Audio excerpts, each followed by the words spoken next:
The UK suspends asylum applications from Syria. Well, we'll speak to the Home Office in the next few minutes. And Rupert Murdoch suffers a crushing blow in his real-life succession plan to hand his media empire to his chosen son. Plus, we're talking about Brussels sprouts. Stay with us to find out why. Yeah, it's Tuesday. You did have some, didn't you? Where are they? They'll be here. Yeah, they'll be back. It's Tuesday, the 10th of December. A 5-day manhunt ends with a 26-year-old man arrested in McDonald's and charged over the murder of a US healthcare executive. The suspect here, who shot at that CEO and killed that CEO, is a coward, not a hero. Israel carries out dozens of airstrikes to stop chemical weapons falling into the hands of extremists in Syria. And I'm in northeast Syria, where Syrian security sources have told me that Israel has carried out massive strikes on Syrian air bases. I'm in Damascus, where those Israeli airstrikes around the clock are causing mounting alarm, and where Syrians are deeply sceptical about claims by Israel that they're targeting chemical weapons stockpiles they don't believe exist. Also ahead, we meet a family who says they're being left behind by a social care system at breaking point. We have a special report. And how Bowie, the Labradoodle, is helping to spread kindness at Christmas.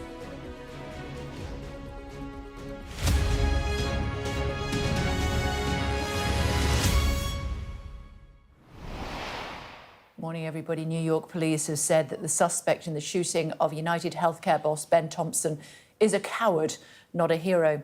A 5-day manhunt ended with the arrest of 26-year-old Luigi Mangione in a McDonald's. He's now been charged with murder.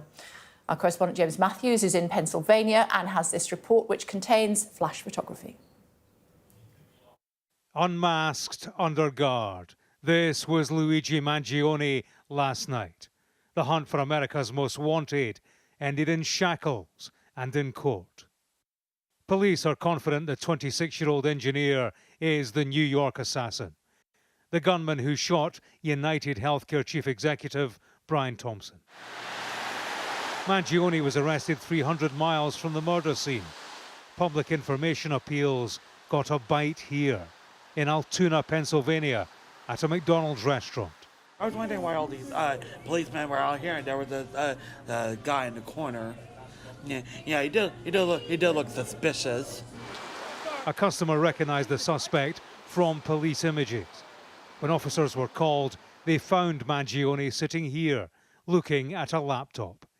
In his rucksack, they found a gun and silencer that matched the weapon used in New York. He was wearing a blue medical mask. As soon as we pulled that down, or we asked him to pull it down, me, my partner and I recognized him immediately. He had asked the suspect if he had been in New York City recently, and that really invoked a physical reaction from the suspect. He became visibly nervous, kind of shaking at that question.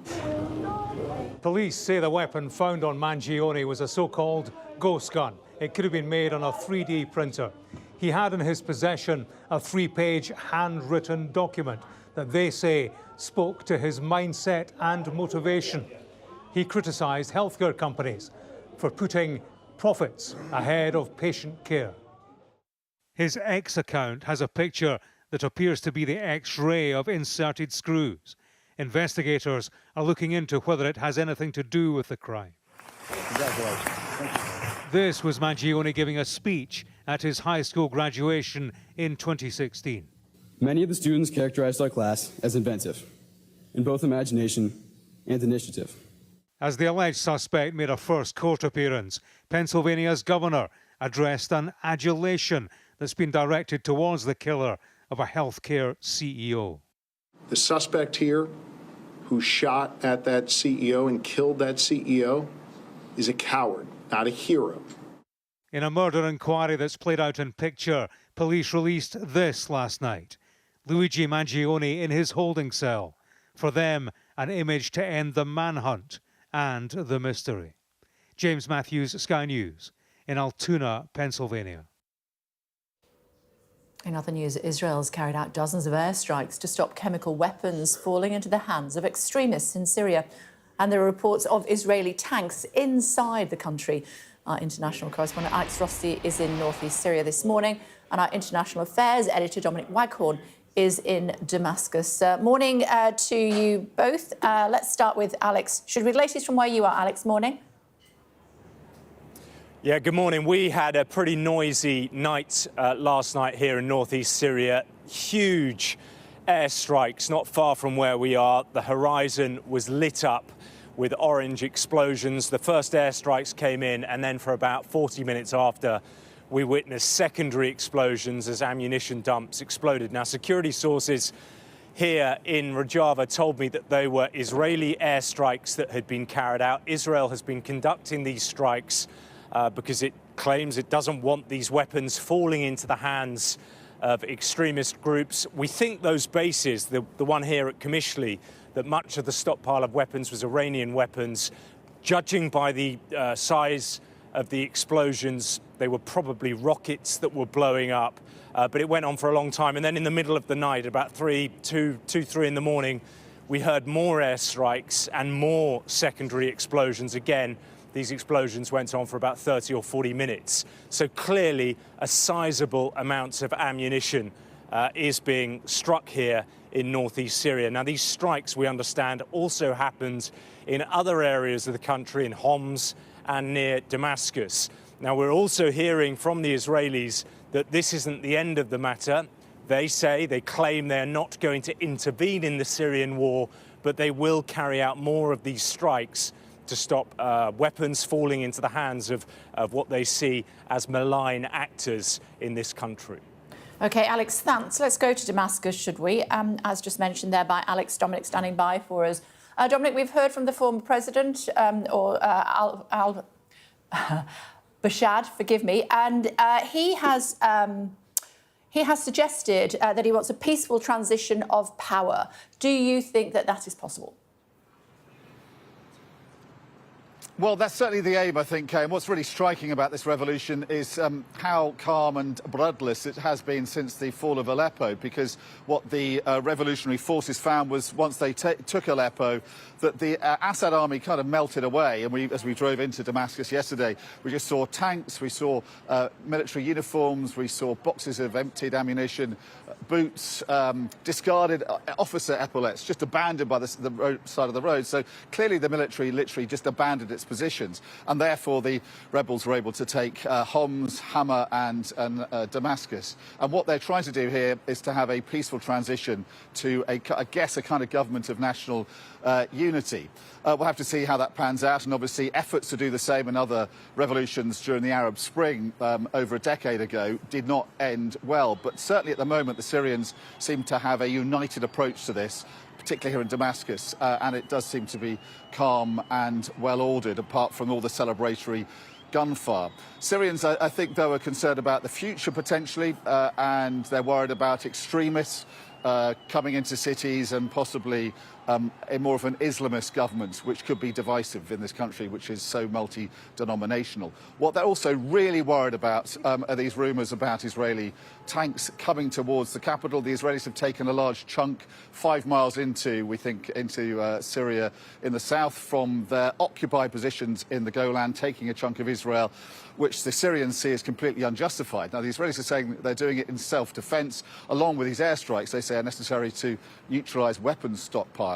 But I think the Syrians would say there's no sign at all of this revolutionary army being aggressive against the Israelis. Therefore, this is a rather opportunistic land grab by the Israeli military.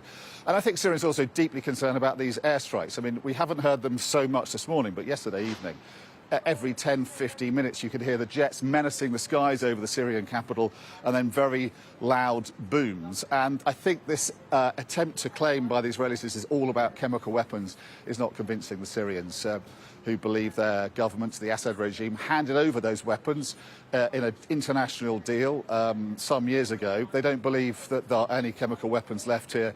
And so they see this as a kind of a smokescreen by the Israelis to justify what is unnecessary aggression against this post-revolutionary nascent country. OK, gentlemen, thanks very much indeed both for the update. Thank you. Bashar al-Assad was the name I was looking for. Conflated the two together. Never mind. No, we don't need to talk about him anymore, do we? He's done. Well, we'll see. What else? Some of today's other stories for you. We'll start actually picking up on the Middle East because the Israeli Prime Minister Benjamin Netanyahu expected to testify this morning in his long-running corruption trial. Netanyahu facing charges of fraud, breach of trust and bribery. He denies any wrongdoing and has pleaded not guilty. Germany is set to criminalise people smuggling to the UK as part of a new drive to reduce small boat arrivals. The Labour government says it will allow German prosecutors to tackle the supply and storage of dangerous small boats equipment. More than 20,000 people have crossed the Channel since Labour came to power in July.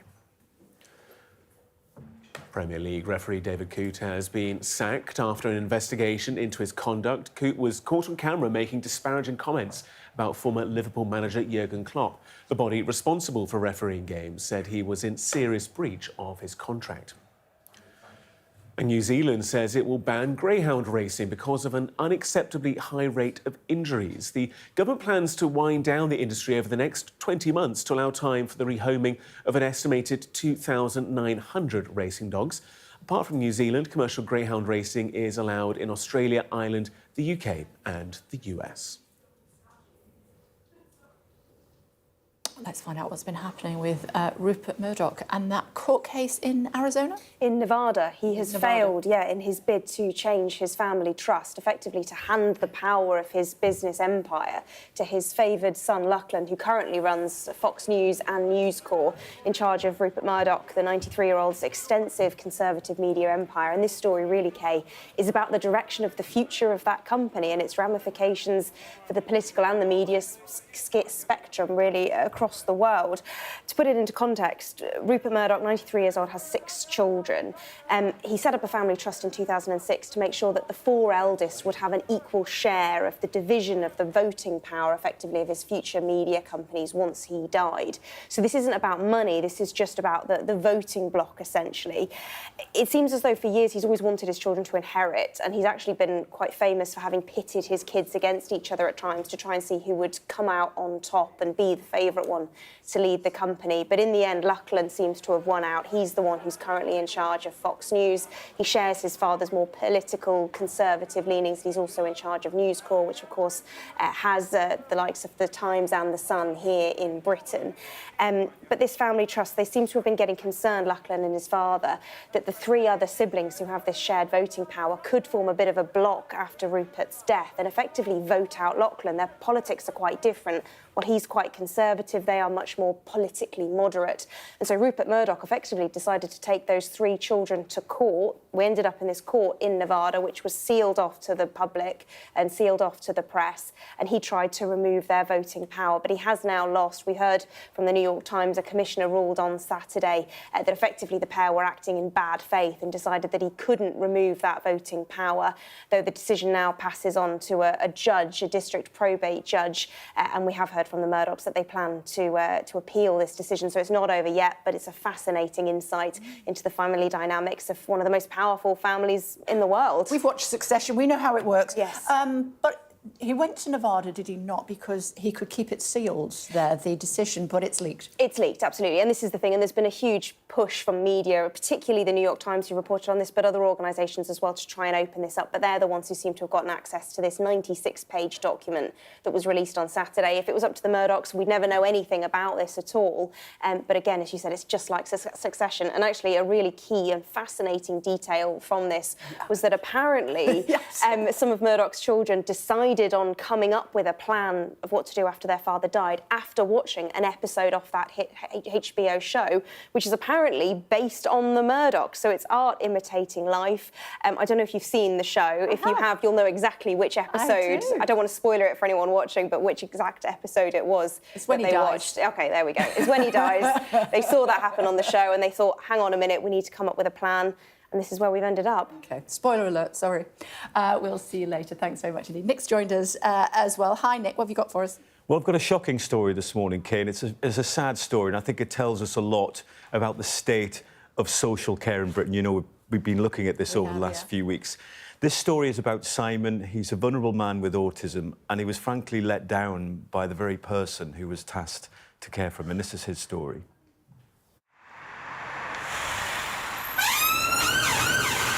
Hang on. You want to look right? Simon is autistic and needs constant supervision. Oh, bigger brother. Yeah. He's not aware of danger. He's not aware of things that might harm him. Oh, no. Oh, see, he just goes in and out. It's very easy for him to get lost and get into some trouble. In May, Simon was taken into town by his carer, but the carer left him alone in a coffee shop while he went to the toilet, and Simon wandered off. The carer called Ben in a panic. Hello? Hello, Ben. Yeah. I have an issue now. What happened? I went to Lou in the Starbucks. I asked him to sit down, I should wait for them coming. When I got out, I didn't see him. I've searched everywhere now. You went to the bathroom? Okay. He left? Yes. When he was lost, if you can see through his eyes, it was sensory overload.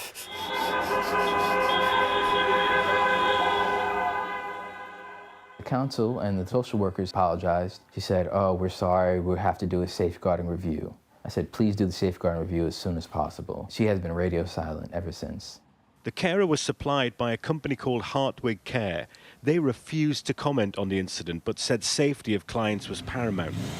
While Camden Council, who paid for the service, told us, we would like to apologise to the resident and their family for the distress that this incident caused. Following this happening, we immediately began a safeguarding review with Hartwig to understand exactly what had happened and what they would do to ensure an incident like this does not happen in the future.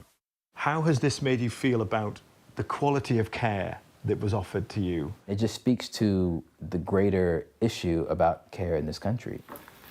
Leave the lunch here for you. Social care is at breaking point. 81% of councils, including Camden, say they expect to overspend on their adult social care budgets this year, while half of home care providers say they simply can't meet demand. And complaints about adult social care have risen by a fifth since 2013. All of these pressures can affect the quality of care. The government is promising vital social care reform, but we don't know when that will happen or how much it will cost. When we won the general election on the 4th of July, we inherited the worst fiscal environment since the Second World War. And so action had to be taken to get the public finances onto a stable footing. This government doesn't have the money to pull off what you've just told those people, does it? Look, there is no money to match the ambition, is it? We're going to level with people. We are fixing the finances. Until we fixed the public finances, we are not going to be in a position to invest properly in our public services. So we've got to take it one step at a time. Terrific. You know, I was worried about you last time. Ben's brother's case was investigated, but he hasn't set eyes on the final report. And Camden Council told us it wasn't published online because the incident wasn't serious enough. You're only one family emergency away from being a carer. Until you're in it, you can't really relate to it. But once you're in it, you'll understand. Ben is now caring for his brother full-time again. He says his faith in the care system has been shaken so much that for now, they've opted to go it alone. And if you scan the QR code on the screen, you can watch Nick's full report on our website. Home Office Minister Angela Eagle is with us this morning. It's good to see you. Thanks for joining us on the programme. Let's just start with Syria, should we? Tell me about the aid that the PM announced yesterday. I think it's £11 million in addition to the humanitarian aid that they already get. Will that be released immediately? What's the plan? I think that it's going to be made available for humanitarian purposes as and when we can get it in there. The situation's very fluid and difficult at the moment, but as soon as it's possible to give that extra assistance to ensure that we can help people who've been left without support, we will do it. OK. Yesterday I spoke to Pat McFadden, and he was telling me that you would look again at whether HTS would... HTS. HTS, there we go. I'm having one of those days today. Should no longer be a prescribed terror organisation or not. He said it's something that you would be looking at. Any closer to deciding? Well, I think that as a Home Office Minister, I'm not going to comment publicly on how we do prescriptions and how we review them. But the point I think Pat was making was that we keep them under constant review. And given that Especially when they could be running a country. But they're not yet. It's a very fluid situation. The issue really is that the fall of the brutal Assad dictatorship is something that we all want to welcome. We're seeing that play out now with the opening of the prisons and all of that. And what we will do is what we always do, which is keep a very close eye on the decisions that have been made on prescription. And we review them constantly, but we don't comment either in the Home Office on where we are with that. We'll make an announcement if and when there's going to be one. OK. I'm sorry to be a bit opaque about that, totally but that's the nature of it. Yeah, I obviously needed to ask. Why have you decided now is the right time to pause asylum claims from Syria? Because the main reason people claim asylum from Syria, and in the last few years the grant rate has been very, very high, is that they were fleeing from the brutal Assad regime, which has just collapsed before our eyes. So we can't... they're being replaced You're by exactly right, and therefore there is no basis at the moment to make asylum claims that are already in the system. There are about 6,500 of those. So we can't measure any decision against a factual reality at the moment. So we're going to pause to let things play out a bit and see what then happens, because we don't have the criteria to make a decision given the rapidly changing situation. Although, as things stand at the moment, the country is being run by what the British government thinks is a terror organisation. Well, it's not being run yet. Damascus has fallen. We don't really know what kind of regime or system will come out of the chaos that we've seen. We do welcome the fact that the Assad regime, which was brutal, is gone. That's good. But what replaces it is not yet clear, and that is why we have to pause asylum claims and wait to see what happens. Talk to me about this deal that was done yesterday in Germany over migration. Well, it's a very welcome joint deal, which was really begun when the Prime Minister met the Chancellor Schulz in August, talked about some of the practical operational issues that we were finding were making it more difficult for us to track the organised criminality that uses Germany as a base for storing boats and boat equipment and smuggling people through. And there were some frustrations on both sides about the operation of German law. There were some worries about how that might work. So we've come to this agreement, which was signed yesterday in the Home Office between the Home Secretary and her counterpart in Germany, which makes that much clearer. It'll increase our capacity to cooperate both operationally with prosecutions, and we'll be able to disrupt more organised criminal gangs. Other European countries?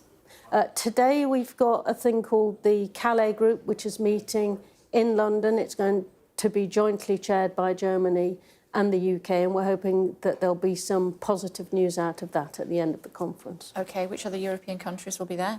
Well, that's France, it's Belgium and it's Netherlands. So we all care about the... We already have a deal with the French, don't we? We do have a bespoke bilateral deal with the French, but this is about international cooperation. The criminal gangs cooperate across jurisdictions all the way through Europe, and governments need to get much better at doing that themselves so they can counter the threat that these gangs pose, not least the loss of life in the Channel, which has been the greatest this year that we've seen, 70 people lost already. Talk to me about a story that we both became aware of this morning, the former Lord Chief Justice, Lord Thomas, saying that ministers should consider abandoning some jury trials unless the justice system is properly funded. Do you agree?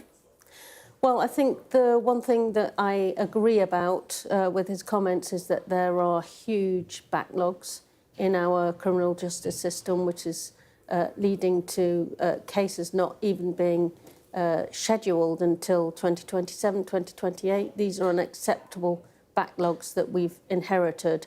And I know that my colleagues in the Justice Department are looking at all kinds of ways to try to increase capacity in the system so they can deal with some of these backlogs. The pronouncements about jury trials today, I suppose, are one quite extreme way of looking at it. But we'll have to wait and see what colleagues decide to do. We all know that the delays are causing many problems, not least in the asylum backlog, because there are delays in tribunals to hear appeals. And so we've got to get this sorted. There'll be many ways of doing it, but I think that dispensing with jury trials is a personal view. Dispensing with jury trials is a one difficult end of some of the decisions that might have to be made. Surely it's the bedrock of our justice system. Exactly. It's not something that you would support. Well, I can't say as a member of the government what my colleagues in the MOJ are going to decide, but whatever that is, it will be put before Parliament, and I think the Lord Chief Justice has started a debate, and he obviously wanted to do that. OK, I see what you're saying there. Why has the government decided to axe plans by the previous government for fortnightly rubbish collections? I was reading in the paper this morning, people might only have their rubbish collected once a month. That can't be right.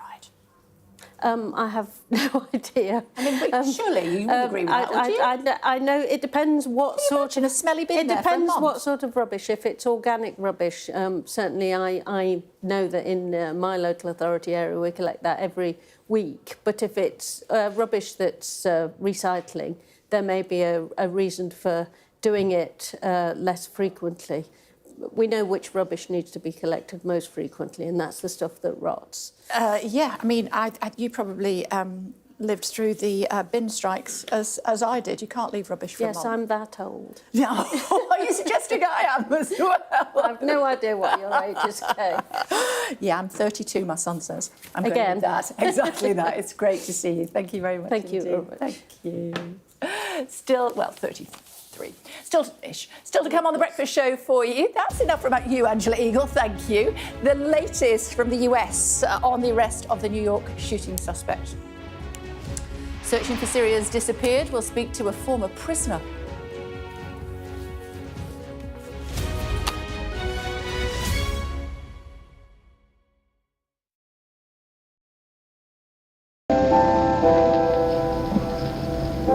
I'm Stuart Ramsey, and I'm Sky's chief correspondent. An enormous explosion that's just come down. I think it was a monster just landed in between us.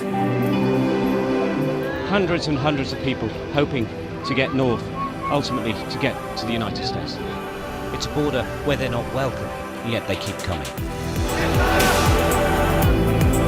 We saw snatch squads going in, grabbing people, taking them out and putting them into trucks and taking them away. They make about 50 kilos of fentanyl a week. It's incredibly dangerous and toxic stuff. There's been an upsurge in deaths. The fighting between the gangs is getting more and more vicious. Is this now all your territory? Yeah.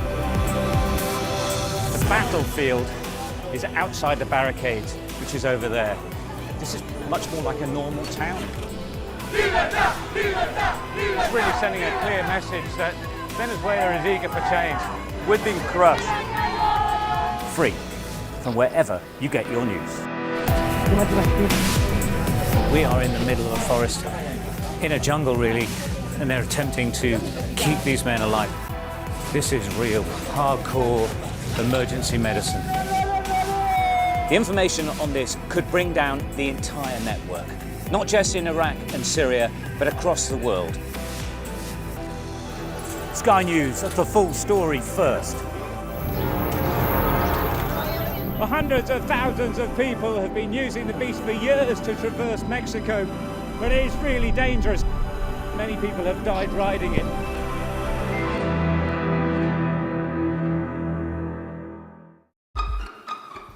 We've got your Sunday mornings covered. From the front page and the sounds of the streets to the voices of the people who make the major calls and big picture politics beyond Westminster. We'll put you at the heart of our story. A new start to Sunday. I'm ready. Are you? Join me, Trevor Phillips, Sunday mornings on Sky News. Play Sky News. From the Sky News Centre at 7. Now that you're up to date, we can go into a bit more detail. Things can change incredibly quickly. Taken by surprise. Have you ever known a moment like this in British politics before? Yes. Cheers. We'll start with breaking news. Let's get the latest on the ground. So, by the end, we'll hopefully all understand what's going on in the world just that little better.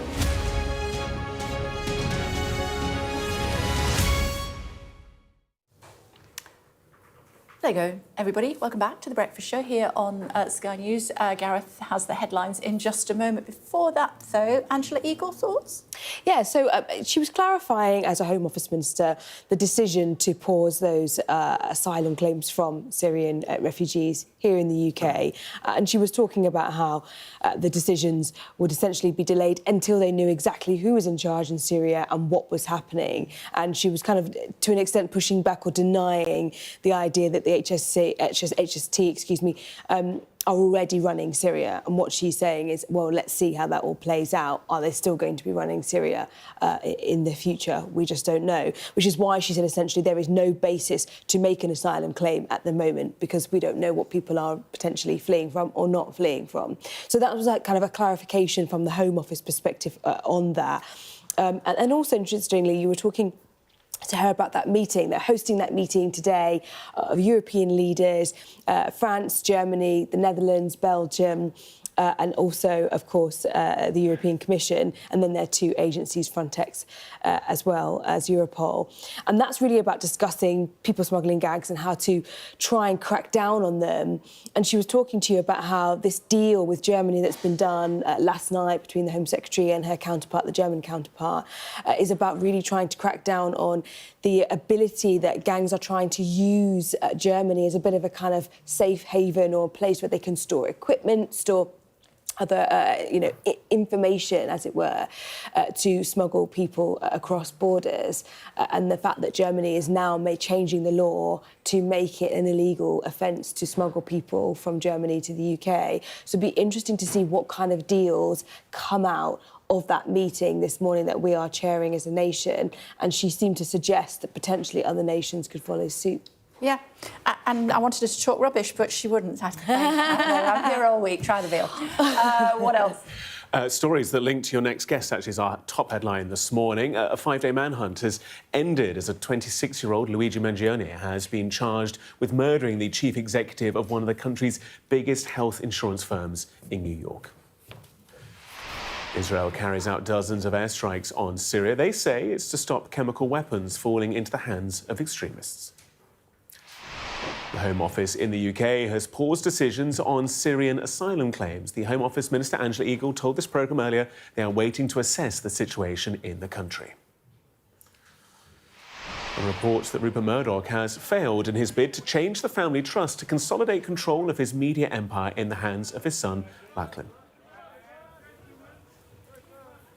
More now on the arrest of the New York shooting suspect. Former FBI Special Agent Terry Rankhorn joins us again. He was with us last week. It's good to see you again. Thanks very much indeed. What did you make of the profile of this alleged assassin?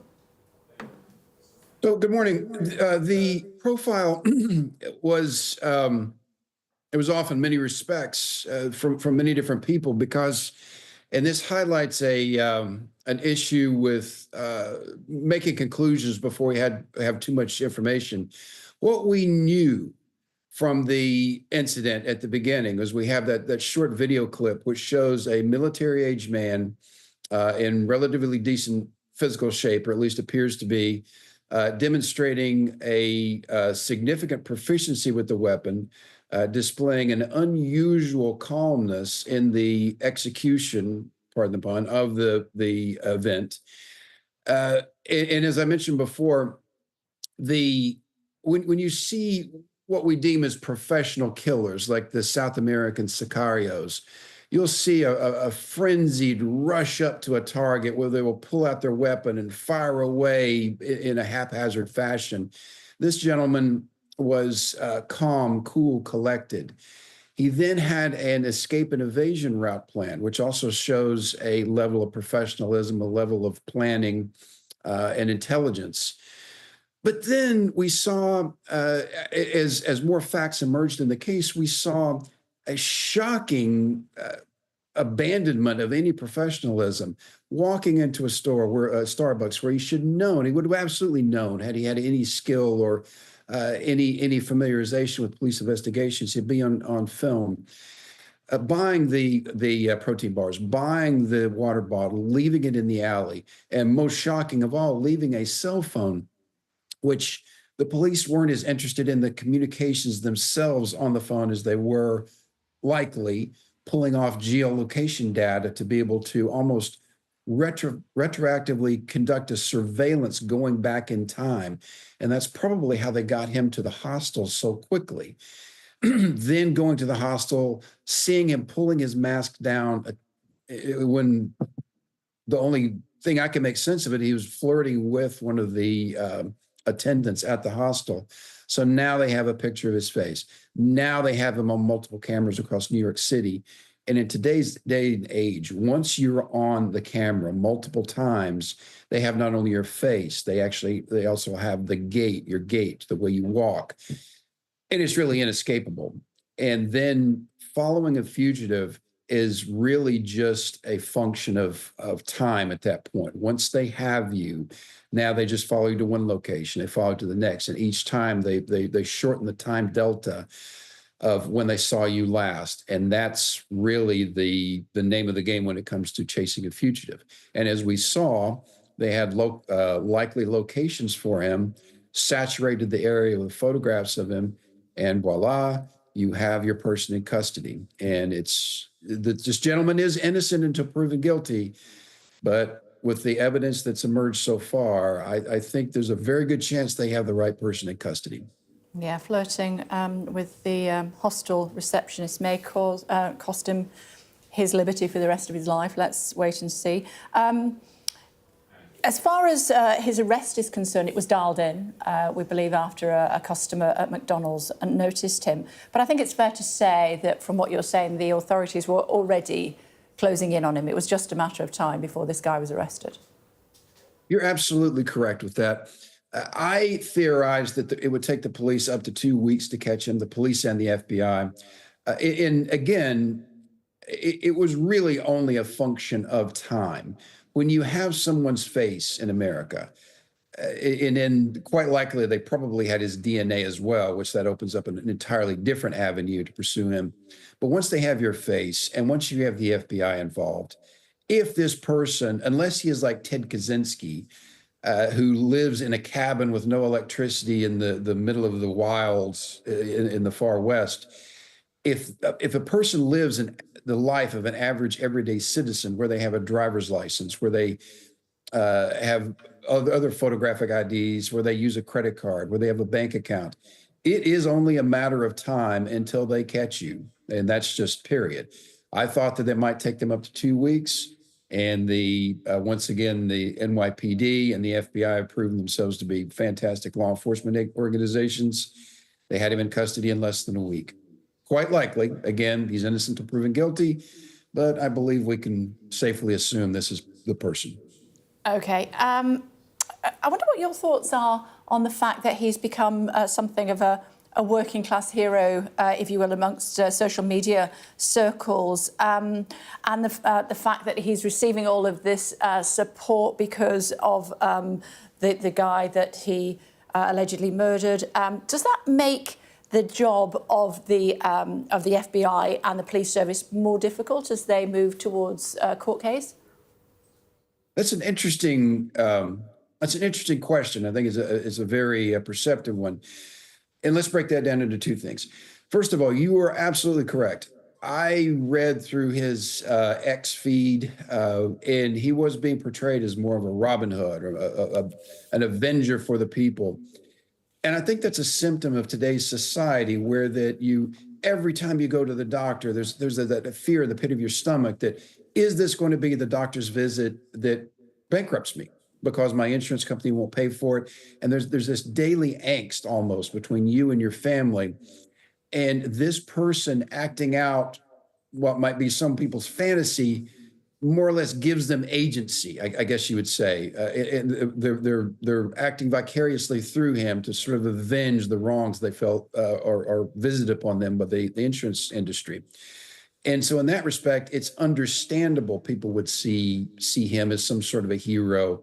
But I think people need to sort of wind that back a little bit and understand that murder is really not an option when you're trying to express political desires or political changes. But to the second part of your question, no, it will absolutely not make the FBI's job, the NYPD's job more difficult, because they're dealing in facts. They're dealing in hard evidence. They'll be analyzing the DNA on the candy wrappers, the fingerprints in the candy wrappers, the water bottle, the cell phone, the fact, as is being reported, that the weapon was found on him. The driver's license used to check into that hostel was found on him. Those are inescapable. I mean, that's something that can be presented to any jury, no matter how biased, and if they are executing their duties, which juries almost always do, he will be convicted in the face of that much evidence. And it has nothing to do with the political will. It has nothing to do with sympathy. They're purely jurors or triers of fact. And when you're presented with hard physical evidence like that, it's almost impossible to refute. Thanks for your expertise again, Terry. Much appreciated. Thanks a lot. My pleasure. Thanks. We're just hearing from the Reuters news agency that Israeli tanks have been seen near Damascus. The IDF, the Israeli Defense Force, denying those claims to Sky News, but Reuters suggesting that they have received that information from multiple sources. Let's get more on that, should we? Alistair is standing by for us. Hi, Alistair. I wonder if you had a comment on that, first of all. Yeah, I mean, all I'd say is that I've seen the report. I have not seen any images of Israeli tanks allegedly close to Damascus. I've spoken to the IDF this morning. They deny it. But the Israelis have been carrying out hundreds of airstrikes across Syria in the days since President Bashar al-Assad fell. They've been hitting Syrian military targets. They say chemical weapons storages as well. OK, we can't hear you terribly well at the moment because of the demonstration behind you there. Alistair, will come back to you in a short while. Meantime, the very latest on Syria. Tens of thousands of Syrians disappeared during the civil war, which began in 2011. They include men, women and children. Activists are hoping that many will be found after the withdrawal of Bashar al-Assad. Joining us now to discuss this in more detail is Syrian human rights activist Ahmad Helmi. He was detained and tortured in a Syrian prison between 2012 and 2015. He's also the founder of Ta'afi, an initiative to support and protect victims of enforced disappearance in Syria. It's good to see you. Thanks for taking the time to join us this morning. Your thoughts, first of all, of what happened over the weekend? So what happened over the weekend is the result of 13.5 years of fighting against the dictatorship and against the Assad regime. The Syrian people were fed up with the crimes, with the oppression and the Syrian regime. So when the armed groups of HTS started moving towards Damascus, like the rebellions and the people took over Damascus even before the armed groups arrived there. And then there were tens of secret detention facilities and prisons in Syria, and the families of the disappeared went to some of those prisons and they opened the doors themselves. Tell us what happened to you in 2012. I was arrested, I would say disappeared, kidnapped, whatever term you would like to use, by the Syrian regime for my nonviolent activism, for organizing demonstrations and calling for freedom, democracy, and freedom of expression and assembly. And I was taken behind the sun, I would call it, for quite some time. For 3 years, like for part of the 3 years, my family didn't know anything about my fate and where I was, if I was alive or not. And of course, during that time, I was subjected to several types of and practices of torture, sometimes for interrogation and sometimes for fun. But I would say that the pain of the families waiting for their beloved ones, not knowing the fate of their beloved ones, is way more severe than the torture itself. I'm sure that's true. It was your mother, actually, I believe, who finally managed to have you released. I read that you'd lost 35 kilos, and she didn't recognise you initially, and has subsequently spent $30,000, much of the family's life savings, in order to secure your release. Thankfully, that happened. Tell me about the organisation that you have set up, Ta'ifi, after you escaped. How does that help others? Yeah, so one of my best friend disappeared in 2011, and I was waiting for him to be released. He only memorized my phone number because it was an easy phone number. He didn't memorize his own mom, his own family's phone number. I was waiting for him to call me around the clock. Then I was arrested late 2012, and during my detention, during my time, the only thing that I had in my mind was, what if my best friend called Islam calls me and I'm not there to answer? So when I was transferred to a state prison and I had a visitation right with my mom, the first thing I said to my mom, put the phone on the charge and pay the bills monthly and keep it on loud, waiting for my best friend to call. 3 years later, the call didn't happen. I was released, and I asked my mom to keep the phone on ringing and to keep waiting for that call. I escaped to Turkey, and I set up an organization called Ta'afi. I co-founded an organization called Ta'afi to support newly released survivors of prison by providing them housing, psychosocial support, healthcare, empowerment, and protection for them to recontrol their lives and to join back the forces fighting for justice, waiting for that best friend to be released. Years later, I got a call, but it wasn't him. It was his brother telling me that he was killed under torture in 2013. And the organization now is still up and running, but the whole idea of the organization was to wait for that person who will never been released. I'm so sorry for your loss, Ahmed, but I'm sure your mother is pleased and relieved that you are now finally free. Thank you very much for talking to us this morning. Thank you. Thank you. So the breaking news that we've had within the last few moments is that the Reuters news agency says from multiple sources that Israeli tanks are near to Damascus. But we have spoken to the IDF.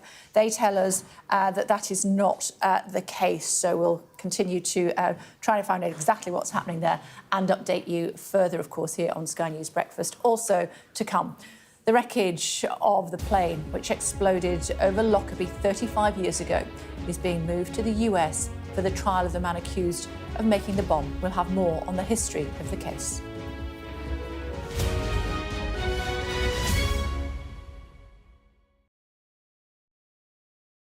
I'm Dominic Waghorn, Sky's International Affairs Editor, covering a world that seems to be unravelling. War, unrest, revolutions. It's not his country, it's ours. They have succeeded for the first time in their country's history in removing a leader from power. No freedom! Sky News, the full story first. There was fighting here, but there's clearly now a lull, and they're using it to bring up more ammunition. This is a mass exodus in which Russia is hemorrhaging some of its brightest and its best. According to the local weather channel, there have been more than 2,500 lightning strikes and flash flooding, all on top of this week's lethal tornado. What stays with you most in this job is some of the people you meet. What is your worst fear about what the Russians want to do to the children? They're just boosting demographics by stealing young people. Would you like to take the opportunity, Mr. President, on Sky News to invite Barack Obama to come here? Mr. Trump, are you running for president? Can you confirm it? We're going to take a look, a very serious look. On that day, we saw your fighters killing women, killing children. Was that a mistake? Did you go too far? You couldn't control your fighters? The full force of the state is being used to crush any protest. Free wherever you get your news. It's half an hour now past the deadline that Hamas issued, and we've now seen a third barrage of rockets coming in. Another alarm. The mood here is jittery and nervous.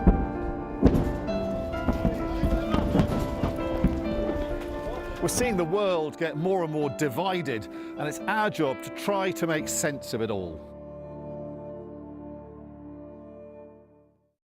We arrive. A secret hospital hidden in the Myanmar jungle, treating the victims of this bloody war. This is Myanmar today. Its military rulers don't want the world to see, but we have. I fight for my own future. I fight for my generation's future. This is an actual crime. They don't care for that. Myanmar army is only a couple of kilometers away. So this is a major humanitarian disaster.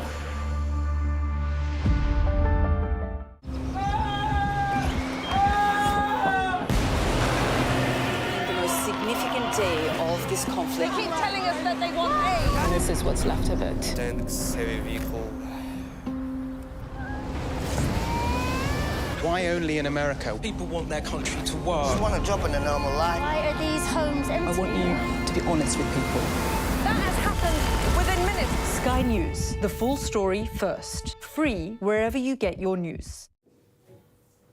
Hello again, everybody. Welcome back to The Breakfast Show here on Sky News. Just want to update you on the breaking news that we have received within the last few moments. According to the Reuters news agency, Israeli tanks are near to the Syrian capital of Damascus. They are quoting 3 security sources. But Sky News has spoken to the Israeli Defence Force, and they tell us that those claims are incorrect. We are trying to update you further as soon as we can. Meantime, Mari, we had the minister on earlier, and she was telling us, explaining to us why those from Syria wanting to live in the UK, their claims have been paused for now. Yes, exactly. So what she was explaining was that now that the Assad regime has fallen, and that was the reason people were fleeing, essentially there's not a way to... Oh, my mic's not on. Oh, Apologies. OK. No, sorry. It should be on now. Yeah. So Angela Eagle was explaining that essentially because the regime has fallen, it's not clear who is in charge of Syria, and therefore it's not clear exactly what people might be fleeing from or not fleeing from, which is why they are pausing those decisions in the meantime until there's more clarity about exactly what's happening in Syria, whether the HST actually stays in power and forms some kind of a peaceful government is really up in the air, and therefore that's why the government are waiting to see how things pan out in Syria before they make any more decisions. Also asked her about the organisation being still viewed as a terror organisation by the British government. Pat McFadden yesterday for the government said they would be looking at that. She didn't go any further than that today. No, she didn't. She basically said, it's a fluid situation, and she was talking about the fact that actually the HST, they are a prescribed terror organisation.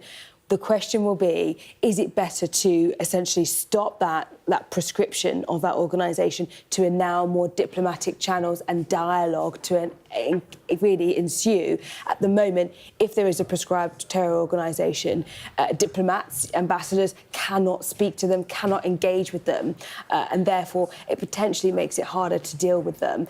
Whereas if they were unprescribed, some would argue you would have a better communication, a line of communication there as well. However, they have had links to Al-Qaeda in the past. They cut ties a decade or so ago, but nonetheless, there is concerns about how extreme they might still be in terms of the views that they hold. OK, thanks for the update. Thanks a lot. So suggestions by the Reuters news agency that Israeli tanks are on their way to Damascus. The IDF saying that is not true. We'll update you further in just a few moments' time. Just a quick look at the weather for you here. Weather is looking, there you go, fairly quiet for us this week, thanks to an area of high pressure sitting over us. Unfortunately, we won't all be able to enjoy some brighter weather. Quite a brisk wind coming. Probably not as bad as the weekend, but there we go. I found your sprouts for you. Oh, thank you so much. Yeah, he's got them.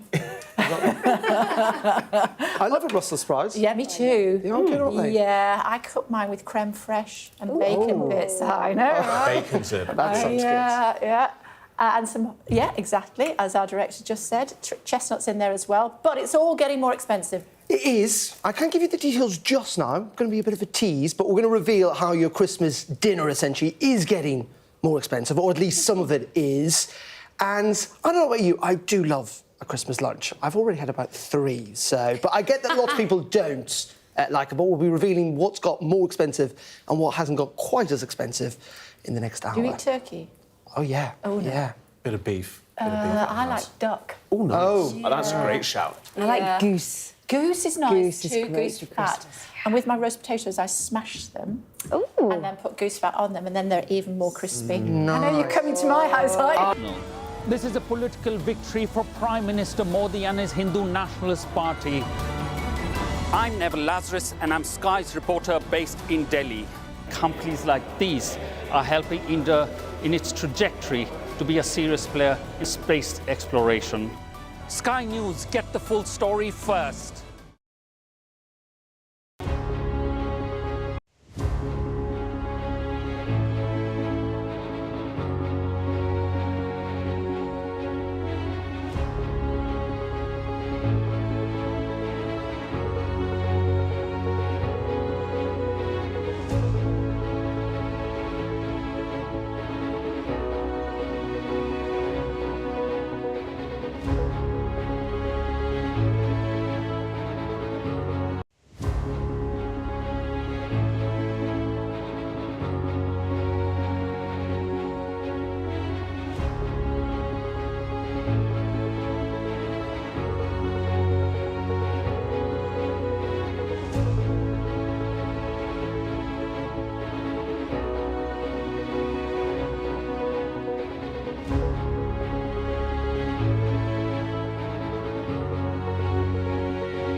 Hello, everybody. A very good morning to you. Packed show for you this morning, 8 o'clock.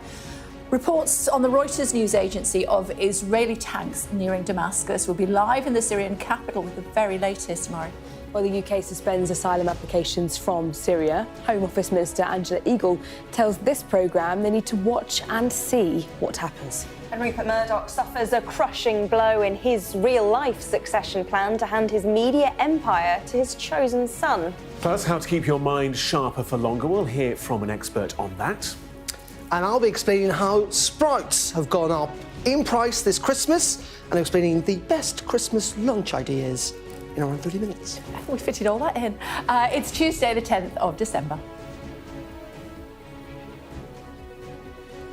Israel carries out dozens of airstrikes to stop chemical weapons falling into the hands of extremists in Syria.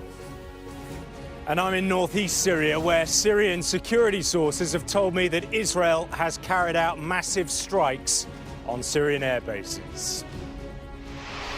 Plus, a 5-day manhunt ends with a 26-year-old man arrested in McDonald's and charged over the murder of a US healthcare executive. The suspect here, who shot at that CEO and killed that CEO, is a coward, not a hero. Also ahead, we meet a family who says they're being left behind by a social care system at breaking point. We have a special report for you. And how Bowie, the Labradoodle, is helping to spread kindness at Christmas in God's own country.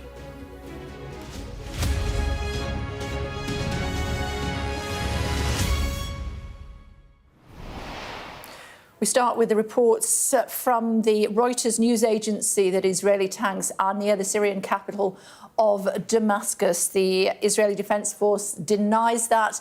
We, of course, have a man on the ground. Dominic standing by for us now. What is the latest, Dominic? Good morning.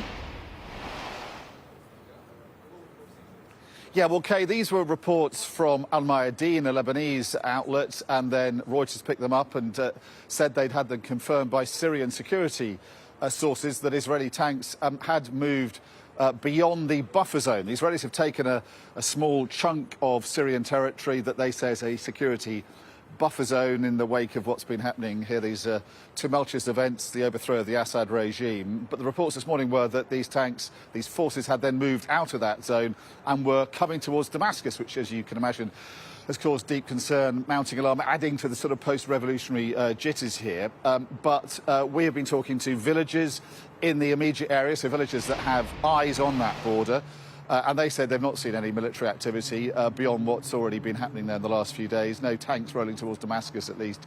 And on the official Facebook pages of the provincial government there, they say the same. Reuters have claimed that 3 security sources in the Syrian government do think that the Israelis are certainly moving military assets into their country and rolling them towards Damascus. But as I say, from what we're seeing and what we're speaking, at least are seeing things there, there's no activity of that kind, and the Israelis have denied this incursion. So I think it's fair to say that what we can say from the Syrian capital is all this is obviously causing nervousness and jitters. This has been a pretty bloodless revolution after Aleppo. Revolutionary forces moved into Hama and then Homs and Damascus, which fell really without much of a shot being fired. And the revolutionary forces say they want to have a transition government. So they're trying to project an idea of a kind of evolution, a kind of a transition of power that will be calm and ordered. And I think Syrians are reassured by that, elated by the overthrow of the Assad regime. But concerned about the possibility of an extremist Islamist movement being in the ascendancy and possibly taking complete control of the country if its assurances aren't followed through on. What they also are very worried about, Kay, is the endless Israeli airstrikes. It's subsided a bit this morning, but we were in central Damascus yesterday in a position on the roof of one of Bashar al-Assad's palaces talking to Syrians there. And as we were doing so, you could hear the sort of menacing noise of Israeli jets over us constantly, and every 10-15 minutes the loud boom of airstrikes reverberating around Damascus, and that's been reported across the country. Alex Rossi has seen even bigger attacks up north. Now, what the Israelis say they're doing is trying to neutralise the threat of chemical weapons stockpiles falling into the hands of these extremist revolutionary groups in Syria. The Syrians we've spoken to say, well, they thought those chemical weapons had been handed over in an international agreement with the Assad regime years ago. They're pretty sceptical about what the Israelis are saying, and they see this as a kind of smokescreen for the Israelis trying to destabilise their sort of fledgling post-revolutionary government here, and they are deeply concerned about that. And obviously these reports of Israeli tanks, which so far, from what we're hearing, are unfounded, are doing nothing to ease the tensions here. Absolutely. We did speak to a chemical weapons expert here in the UK, Hamish de Bretton-Gordon, who I'm sure you know. He says there are still significant chemical weapons and other weapons being hidden, if you will, in Syria, although countries like Israel and the United States seem to know where they are. If Israel is taking their tanks towards Damascus, what will that mean to other countries in the region? How might they react? Well, I think they would be very concerned by some kind of Israeli takeover of the situation here, and I think it's highly unlikely the Israelis are going to move in on Damascus. There's really no real point in them doing so, but they are certainly very keen on securing the border zone. What they might be doing is extending that buffer zone, because if they can sort of secure the border, not just between their country in the occupied Golan Heights and Syria, but also between Syria and Lebanon to the north, then they are going to be able to control a conduit of arms to Hezbollah. Now, what we might see emerging in Syria is the complete evaporation of Iranian influence in Syria. The Iranians have used Syria as a land bridge to send weapons into their proxies, their allies in southern Lebanon, Hezbollah, and the Israelis have used airstrikes for a while now to try and target those supplies to their enemies, the Shiite resistance organisation Hezbollah in Lebanon. They have massively degraded Hezbollah, but they will be keen, I think, to try and reduce any sort of remaining ability for the Iranians to continue supplying Hezbollah across that border. So I think that's more likely trying to do that. I think the Israelis are obviously trying to degrade any lingering chemical weapons capability that there is in Syria. I think the Syrians are sceptical about that, as I say, but they also will seem to be targeting air bases, military bases, weapons stockpiles, and I think the Israelis will need to explain and justify what they're doing. They were able to do so in the past in terms of self-defence, because they would say they're striking Assad forces and Iranian forces who are directly threatening them by supplying Hezbollah. But if the Iranians are pulling out of Syria, and they seem to be, because they've lost effectively, their man here has been thrown from power, what are the Israelis doing? How can they justify taking this chunk of territory in the south, but also continuing to bombard around the clock any number of installations across the country? OK. Dominic, on the ground in Damascus for us. Thank you very much indeed. Thank you.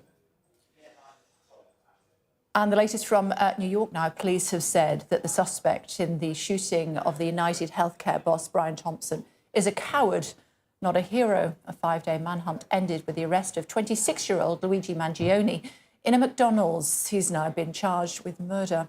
Our US correspondent James Matthews is in Pennsylvania and has this report, which contains flash photography. Unmasked, under guard. This was Luigi Mangione last night. The hunt for America's most wanted ended in shackles and in court. Police are confident the 26-year-old engineer is the New York assassin, the gunman who shot United Healthcare Chief Executive Brian Thompson. Mangione was arrested 300 miles from the murder scene. Public information appeals got a bite here in Altoona, Pennsylvania, at a McDonald's restaurant. I was wondering why all these policemen were out here, and there was a guy in the corner. Yeah, he did look suspicious. A customer recognized the suspect from police images. When officers were called, they found Mangione sitting here, looking at a laptop. In his rucksack, they found a gun and silencer that matched the weapon used in New York. He was wearing a blue medical mask. As soon as we pulled that down, or we asked him to pull it down, me and my partner and I recognized him immediately. He had asked the suspect if he had been in New York City recently, and that really invoked a physical reaction from the suspect. He became visibly nervous kind of shaking at that question. Police say the weapon found on Mangione was a so-called ghost gun. It could have been made on a 3D printer. He had in his possession a 3-page handwritten document that they say spoke to his mindset and motivation. He criticised healthcare companies for putting profits ahead of patient care. His X account has a picture that appears to be the X-ray of inserted screws. Investigators are looking into whether it has anything to do with the crime. This was Mangione giving a speech at his high school graduation in 2016. Many of the students characterized our class as inventive, in both imagination and initiative. As the alleged suspect made a first court appearance, Pennsylvania's governor addressed an adulation that's been directed towards the killer of a healthcare CEO. The suspect here, who shot at that CEO and killed that CEO, is a coward, not a hero. In a murder inquiry that's played out in picture, police released this last night. Luigi Mangione in his holding cell. For them, an image to end the manhunt and the mystery. James Matthews, Sky News, in Altoona, Pennsylvania. He's not Elliot Grover, but he'll have to do. I'm kidding. Good morning to you too. Good morning. Tell me about Christmas dinner. So, Kate, it's getting more expensive. Maybe that shouldn't be surprised. I mean, the cost of living crisis has eased, hasn't it, a little bit? But still, food is on the rise compared to at least last year. So, for example, potatoes are actually up some 16% really? In a year, which is quite significant. Your turkey, even your frozen one, is up 8.5%. Brussels sprouts not up by as much, but cauliflower up 14%. So it's getting more expensive, so much more expensive that it is going to cost you, on average, £32.57p. That's up 6.5% in a year. And this is weather-related? This is for certainly the vegetables and fruit and vegetables? Yeah, I think the very fact that... Probably not the frozen turkey. No. Not the frozen turkey. But yeah, things like potatoes, you know, cauliflower, clearly I think it might be weather-related. We'll have to ask Cantor, who's carried out this research. But what I would say is, actually, Brussels sprouts haven't gone up by very much. And my favourite, a roasted parsnip, has also gone up by only about 1%. So that's pretty good. They cost like 79p. Who doesn't love a honey-glazed roasted parsnip? Butter your parsnips? Honey-glazed. Honey-glazed. If it's all too much for you... This is the best news. This thing, i.e. possibly the best thing about Christmas dinner, your sparkling wine has not changed in price at all. It remains exactly the same. Your Christmas pudding, though, has gone up only a bit, 4.4%. And this is cooked, and this smells... It's steaming, isn't it? It smells Christmas. Yeah. It smells Christmas. We do need it... No, we need it for prop for the next hour as well. Keep your nose out of it. But yeah, I think something like £13 billion is going to be spent on groceries this month. That's a hell of a lot of money. And the busiest shopping day is going to be the 23rd of December. Of course. Of so course. There you go. It's a Sunday, isn't it? Well, that's actually a Monday, so I don't know whether... I know, yeah, it's the day, because... Christmas Eve is a Tuesday. Tuesday, Christmas Day is Wednesday, yeah, so... Oh, yeah, I don't know. But you would buy all this food at Christmas that never gets eaten. I know. Why, at Christmas, do you want a bowl of nuts and a nutcracker by the side of the sofa? Like, at no other time of the year in July, I'm like, well, I know what I need. About such random affectations of Christmas. I also go out and buy way too much cheese and think, oh, yeah, I'll have this after dinner, it'll be so nice. And then you're so full, I don't want to see food for the rest of the day. Well, until, 7 p.m. in the evening.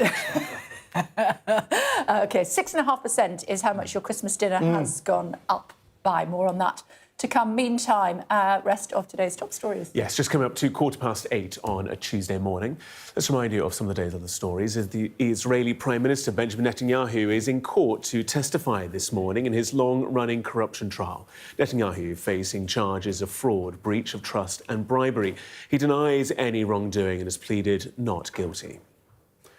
Germany is set to criminalise people smuggling to the UK as part of a new drive to reduce small boat arrivals. The Home Office Minister, Angela Eagle, told this programme it will allow German prosecutors to tackle the supply and storage of dangerous small boats equipment. More than 20,000 people have crossed the Channel since Labour came to power in July.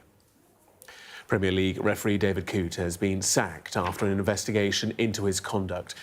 Coote was caught on camera making disparaging comments about the former Liverpool manager Jurgen Klopp. The body responsible for refereeing games said he was in serious breach of his contract. And New Zealand says it will ban greyhound racing because of an unacceptably high rate of injuries. The government plans to wind down the industry over the course of the next 20 months to allow time for rehoming of an estimated 2,900 racing dogs.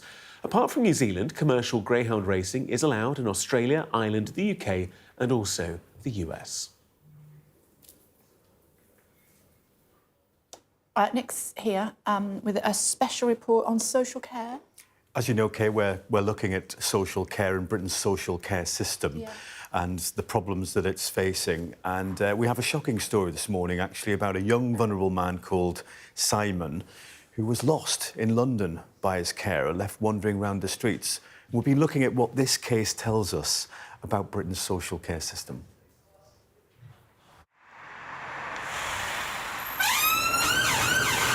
Hang on. You want to look right? Simon is autistic and needs constant supervision. Oh, bigger brother. Yeah. He's not aware of danger. He's not aware of things that might harm him. Oh, no. Oh, see, he just goes in and out. It's very easy for him to get lost and get into some trouble. In May, Simon was taken into town by his carer, but the carer left him alone in a coffee shop while he went to the toilet, and Simon wandered off. The carer called Ben in a panic. Hello? Hello, Ben. Yeah.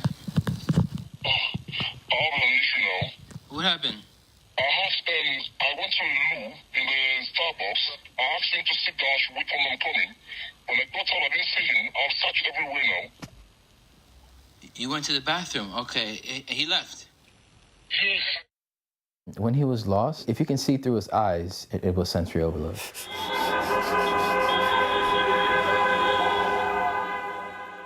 The council and the social workers apologized. She said, oh, we're sorry, we'll have to do a safeguarding review.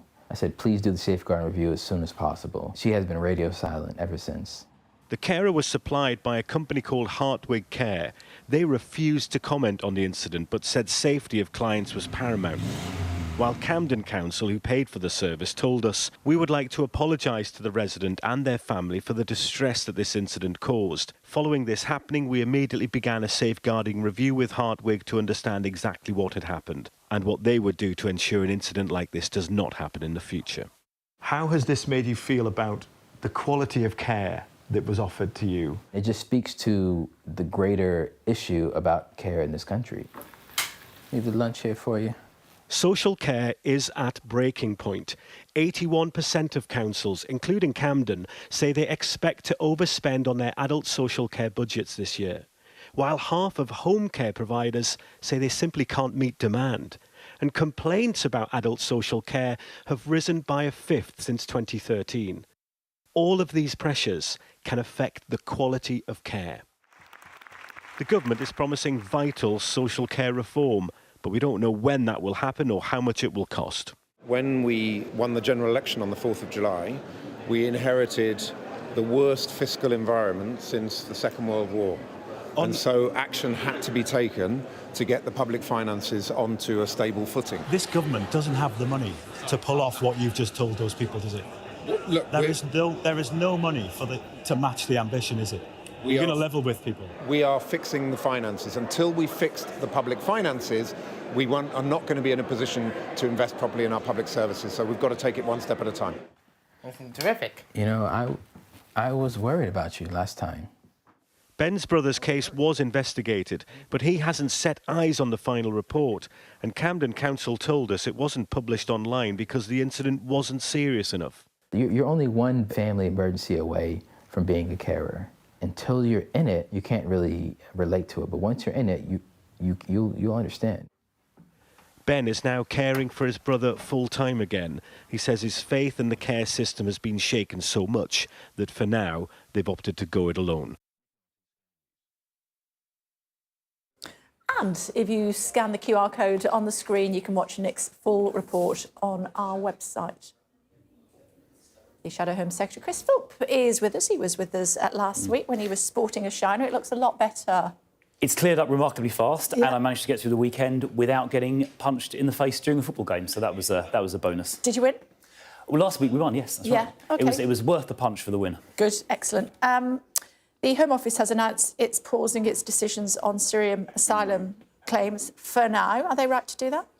Yes, they are. I called on that yesterday, and a few hours later the government paused the processing, as you say, following other countries, including Germany and Austria.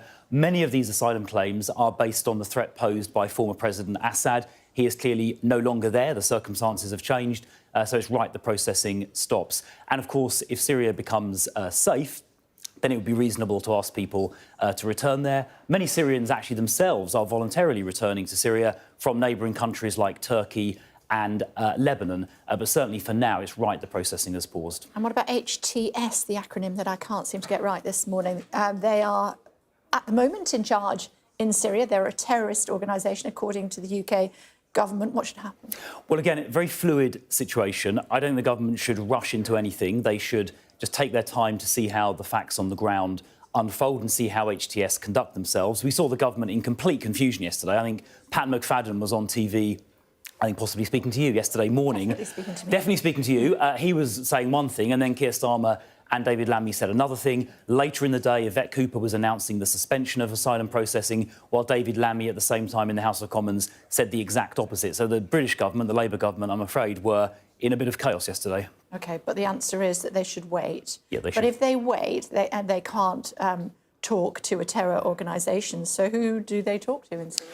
Well, as I say, I think it's important not to rush into anything. It's important just to wait and see what happens on the ground, see who ends up in control of Syria. There are multiple different groups. I mean, HTS is one of them. They've just gone into Damascus. There are many other groups in Syria as well, and let's see how HTS actually now conduct themselves. And I don't think the government should rush into a decision at the moment. Let's just see what happens. Do you have praise for the deal that was done with the Germans, making migrant smuggling to the UK a specific criminal offence? That was signed yesterday.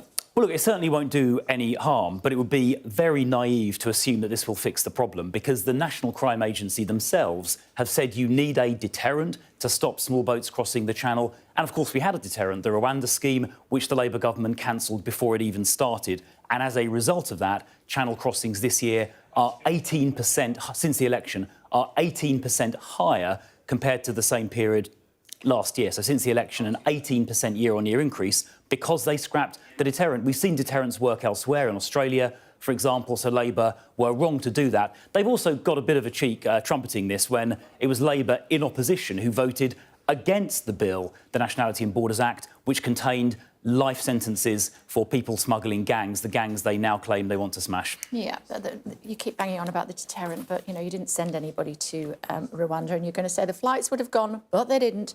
The first flight was due to take off on the 24th of July, but Labour cancelled it, and that was a mistake. Yeah, OK. We'll never know now, will we? Obviously, if they are seizing the boats in Germany that are being transitioned through Germany or stored in Germany by these smuggling gangs, then that is a deterrent. Well, I mean, it might help at the margins disrupt people smugglers, but as the national boats, they can't get across the channel. But as the National Crime Agency said, you know, you take out one criminal gang, another one pops up in its place, and that's why you need a systemic deterrent, like, for example, ensuring that people who come across the channel illegally get rapidly sent to somewhere like Rwanda. We saw that work in Australia about 10 years ago. Their programme was called Operation Sovereign Borders, and the Australians had a similar problem to the one that we've got. Operation Sovereign Borders over there involved sending people to Nauru, which is an island in the Pacific, rather than Rwanda, but the principle was the same, and it very rapidly completely stopped those, what they called illegal maritime arrivals that were going from Indonesia across to Australia. I believe it was a pretty brutal system at the time. But it saved lives. There were hundreds of people were dying making that crossing, and in fact, I think over 50 people have died in the last 18 months here. And after Australia implemented that scheme, the number of maritime deaths went down to zero. So it actually saved lives. OK, former Lord Chief Justice Lord Thomas has said that ministers should consider abandoning some jury trials under the justice system until it's properly funded because of the backlog up to 100,000 cases. If you were Home Secretary today, what would you do? Well, of course, that's up to the Justice Secretary rather than the Home Secretary. I'm sure you have a view. And jury trial. Well, I think jury trials are a really important part of our justice system. You know, the right to be tried by your peers goes back hundreds and hundreds of years.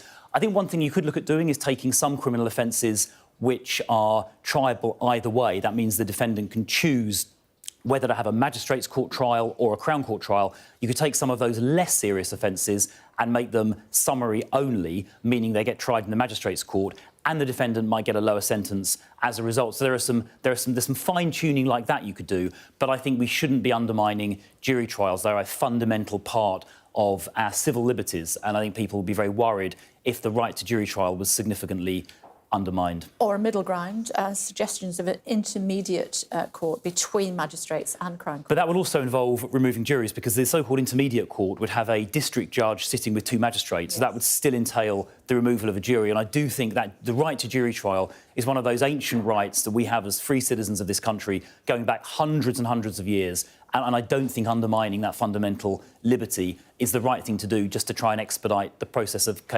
cases through the Crown Court. And what the government should do is perhaps fund additional Crown Court sitting days. I know the last government removed the cap on sitting days so that the Crown Court could sit as many days as there were judges available. And I think that the sitting days have now been capped by the new government for financial reasons, and I think that is probably a mistake. That's your fault. Do you agree with Pat McFadden when he says the civil service should think more like a start-up? I do think the civil service should be a bit more dynamic and think more like a start-up. For example, people are very rarely dismissed for poor performance, and conversely, those who perform really well don't tend to get rewarded financially as much as they should do or would do in the private sector. Equally, I think promotion can be quite slow, and the culture. I've got a lot of respect for the civil service in some ways, but the culture can be quite risk-averse, and often the objective is just to sort of avoid rocking the boat. So I think a bit of a start-up culture would be a good idea, but saying it is a lot easier than actually doing it. Now, we had some plans to reduce the size of the civil service in order to make it more efficient, to save some money that could then be handed back to the British public in the form of tax cuts or indeed spent on frontline services. And as far as I'm aware, the new government has scrapped the plans to reduce the size of the civil service, which grew quite a lot during the COVID pandemic, and I think it could be just reduced back down a bit to the size it was, say, in 2016. Angela Eagle, the Home Office Minister, was talking rubbish this morning. When I say that, I mean they were talking about when the rubbish collections should be. It was, a lot of people, it's 2 weeks, because local government doesn't have, and councils don't have enough money, that might stretch to a month. Thoughts on that? I think a month is far too long. You can't have rubbish hanging around outside your house for a month. It'll rot, the foxes will get at it, it'll start smelling. I think that is a terrible idea. We're paying... The Labour government just slapped us with £40 billion worth of tax rises. Tax rises they essentially lied about during the election. They told us they had no plans to significantly increase taxes. So to slap us with £40 billion of tax rises and then tell us that they don't want to collect the rubbish on a sensible basis every week or two, I think is absolutely outrageous. So she was talking rubbish literally as well as metaphorically. OK. Is that an Oura ring that you've got? It is an Oura ring, OK. yeah. Do you find it's very... I've got one too. Do you find it very useful? So I look at it first thing when I wake up, and I found out this morning I'd only had about 4.5 hours sleep. So one person I spoke to about this said actually it ends up making you more stressed because you end up obsessing about how much sleep you've had and what your readiness score is and all that kind of thing. But I quite like numbers, so I have a good look every morning and see how my sleep's gone. How many hours sleep did you get? I hardly get for any sleep. It keeps telling me that I need more sleep. My producer's asking me what an Oura ring is. It's basically, it tells you whether you're living your life properly or not. Yeah, and it tracks sleep, it tracks your heart rate. It does, and it says whether or not you're stressed. Yeah. Well, you can check, can't you? I'll check afterwards. Probably, I don't know. I'm not that stressed. No, I'm not stressed at all. Good. It's good to see you, as always. Too. Thanks very much indeed. Thank you. Still to come on The Breakfast Show for you here on Sky News. Freed from a dictatorship, but the humanitarian crisis in Syria is worse than ever.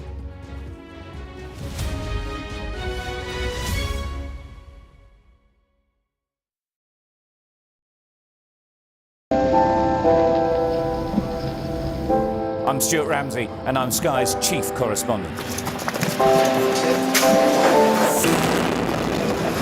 An enormous explosion that's just come down. I think it was a monster just landed in between us. Hundreds and hundreds of people hoping to get north, ultimately to get to the United States.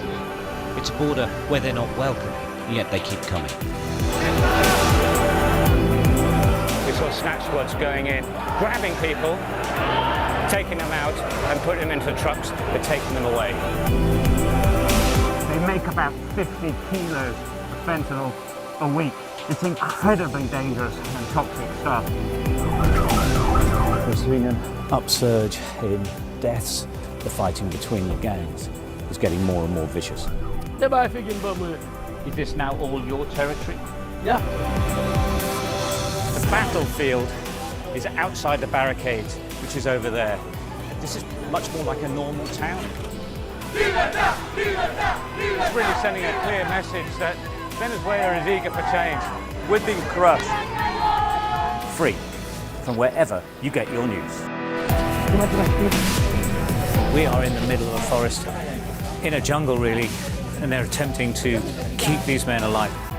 This is real, hardcore emergency medicine. The information on this could bring down the entire network, not just in Iraq and Syria, but across the world.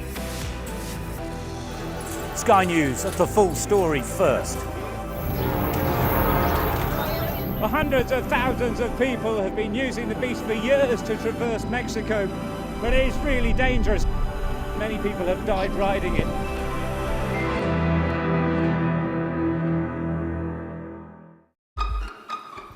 We've got your Sunday mornings covered.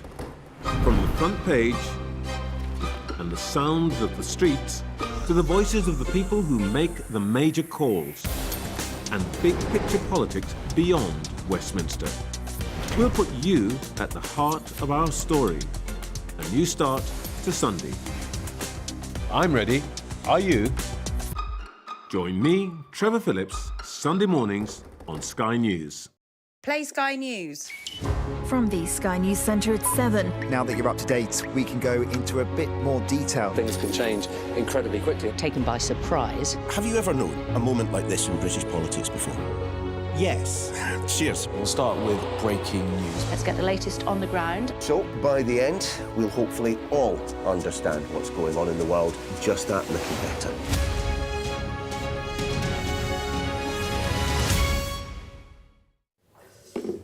Again, everybody, welcome back to The Breakfast Show here on Sky News Tuesday morning, although I thought it was Wednesday this morning. I thought it was Monday, Kay. Did you? We're all over the gaff today. Talk to me about what you heard from the Shadow Home Secretary. Yeah, so Chris Philp there, reacting to the government's decision to pause those processing of asylum claims of Syrian refugees. And what was really interesting was he went slightly further than Angela Eagle from the Labour Party, talking about how, he said, if Syria becomes safe, it would be reasonable to ask people to return there. Now, I've been trying to speak to the Home Office this morning and other government sources this morning about that, whether it's on the cards, whether it's being ruled out, and they are just saying, you know, we're not going to give a running commentary on this. But the fact that the Conservatives are already starting to say this looks like they are prepared to put a bit of pressure on the Labour government on this to try and potentially weaponise it perhaps slightly when it comes to a debate about immigration. We'll have to see how it plays out, but that's how it feels slightly. And then on the prescription or the unprescription, perhaps, of the HTS in Syria. So that means they're seen as a terror group in the UK at the moment? Exactly. So at the moment they are, and therefore, you know, for instance, if you were to try and help them, join them, fundraise for them or anything like that, you'd then obviously be arrested. That would be illegal. And also it makes it more difficult to have diplomatic conversations with them because ambassadors and diplomats can't legally speak to them. You end up having to do it through back channels, perhaps through Turkey and those kinds of things. So the question is, would it be best to unprescribe them? Now, Chris Philp was saying he felt actually it shouldn't be a decision that was rushed. So he was actually kind of on the same page as the government on this and said we need to see how things play out. So he didn't want to push on that point, but he was more willing to push on the refugee point, which is interesting. OK, for now, thank you. Thanks very much. Rest of today's top stories for you now. Here's Gareth. Yes, picking up on that story, the Reuters news agency reporting that Israeli tanks are just 25 kilometres from Syria's capital, Damascus. That's been denied by the IDF. Israel has also carried out dozens of airstrikes on Syria. They say it's to stop chemical weapons falling into the hands of extremists. The Home Office in the UK has paused decisions on Syrian asylum claims as it waits to assess the unfolding situation in the country. Israel's Prime Minister Benjamin Netanyahu has arrived in court to take to the stand in his corruption trial. And a 5-day manhunt has ended as 26-year-old Luigi Mangione has been charged with murdering the chief executive of one of America's biggest health insurance firms in New York. Well, there may be celebrations in Syria following the downfall of the Assad regime, but don't mistake that for an end to the humanitarian crisis gripping the war-torn nation. Let's get more. Asif Hussein is the chief executive of the SKT Welfare Charity. It's good to see you this morning. Thank you for joining us. Talk to us about the humanitarian crisis in Syria. Hi, good morning, Kate, and thank you for having me on. The situation hasn't changed since 2011, I'd say. There's still dire humanitarian need, although there is some jubilation in the air that they've got rid of a regime, and people are very hopeful that there's going to be a real future for them. They can actually see something in the horizon now they're looking towards. But as you said in your piece, the dire humanitarian situation is still there. Over 2 million people, today are living in camps, in tents in northern Syria. Over 1 million, again, further 1 million are IDPs, sort of living within their country as refugees. And across the nation, 16.7 million are living under the poverty line. So the humanitarian situation is extremely dire, even though, there is some hope in the air. Yeah, food levels, I believe, in Damascus have already been very low. The situation very dire on the ground is what we're being told by our team there. So the humanitarian crisis that's already in place, I'm guessing in the short term, will only worsen. It's going to worsen, most definitely, because I think a lot of the borders are closed and there is talk of opening some of the borders to allow people to return to their homes. But you also have quite a large community of something like 8 million Syrians that left the country because of the war since 2011, wanting to return. Now, if they all return at once, or, they return at once, then there's going to be even further complications with the food and with the humanitarian situation, because then food stocks are already very low, as I've said. This will further exacerbate the situation on the ground.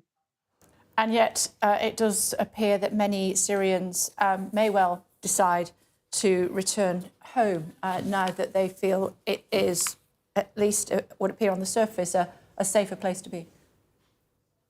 Absolutely. I think a lot of people I'm speaking to our Syrian team on the ground who are in Turkey, in Jordan, are in Lebanon and elsewhere, all are very forward looking. I think on the 18th of December, Damascus airport is reported to be open. They're all planning to go back. Some of these haven't seen their parents, haven't seen loved ones for over 8 to 10 years. And they are looking forward to returning, but also to help rebuild Syria. It's their homeland. They've never lost their attachment. So, very, very hopeful that they're going to return and be able to contribute towards their future and the future building of their country. Tell me about your organisation. How do you help? So, SKT Welfare is one of the very first international NGOs that was inside Syria. So, March 2011, we were there. We had contacts on the ground. We knew, I myself was in Syria studying until September 2010, so only 6 months before the revolution started. And I was there on the ground. I understood the regime, how brutal it was. So we knew from the very start that this was unfortunately going to be a very brutal civil war. So we put a plan in place where we were able to help the people, starting very smallly, locally within Ahmad and Homs, and then expanding all over the northern Syria. SKT Welfare, like I mentioned, have been there since 2011. We have a hospital there, a specialist hospital that treats him. Bullet wounds, for example, and sort of specialist operations that we facilitate. We have a bread factory there. We've just completed our 6th village. We've built 3,000 homes. We've got to remember there's still 2 million people living in tents, and there's no future for them. How are they going to start building their lives if they don't have a stable home to live in? And so SKT Welfare has been there, standing with the Syrian people, helping the Syrians since 2011. OK, for now, thank you. Thanks very much indeed. Thank you.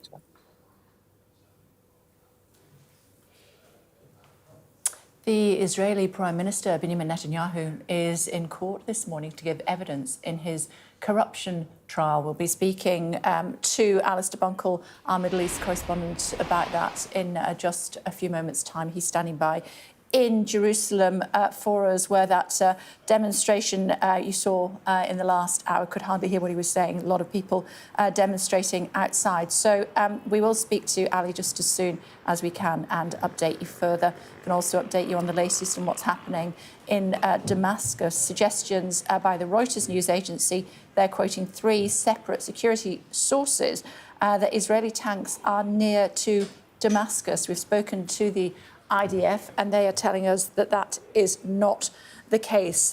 We'll try and find out more about that and update you as soon as we can.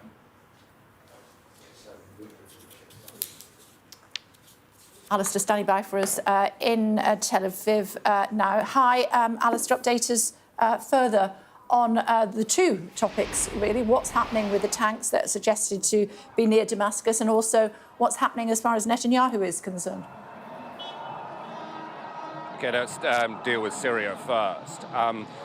What we know is that the Israeli military in the last couple of days since Assad fell, they've been carrying out hundreds of airstrikes across Syria, mainly Syrian and Iranian military facilities, chemical weapons facilities, we're told as well by Israel's foreign minister, and they have pushed forces into the buffer zone that exists between Syria and the Israeli border up in the north, which is administered by the United Nations, but Israeli forces are in there.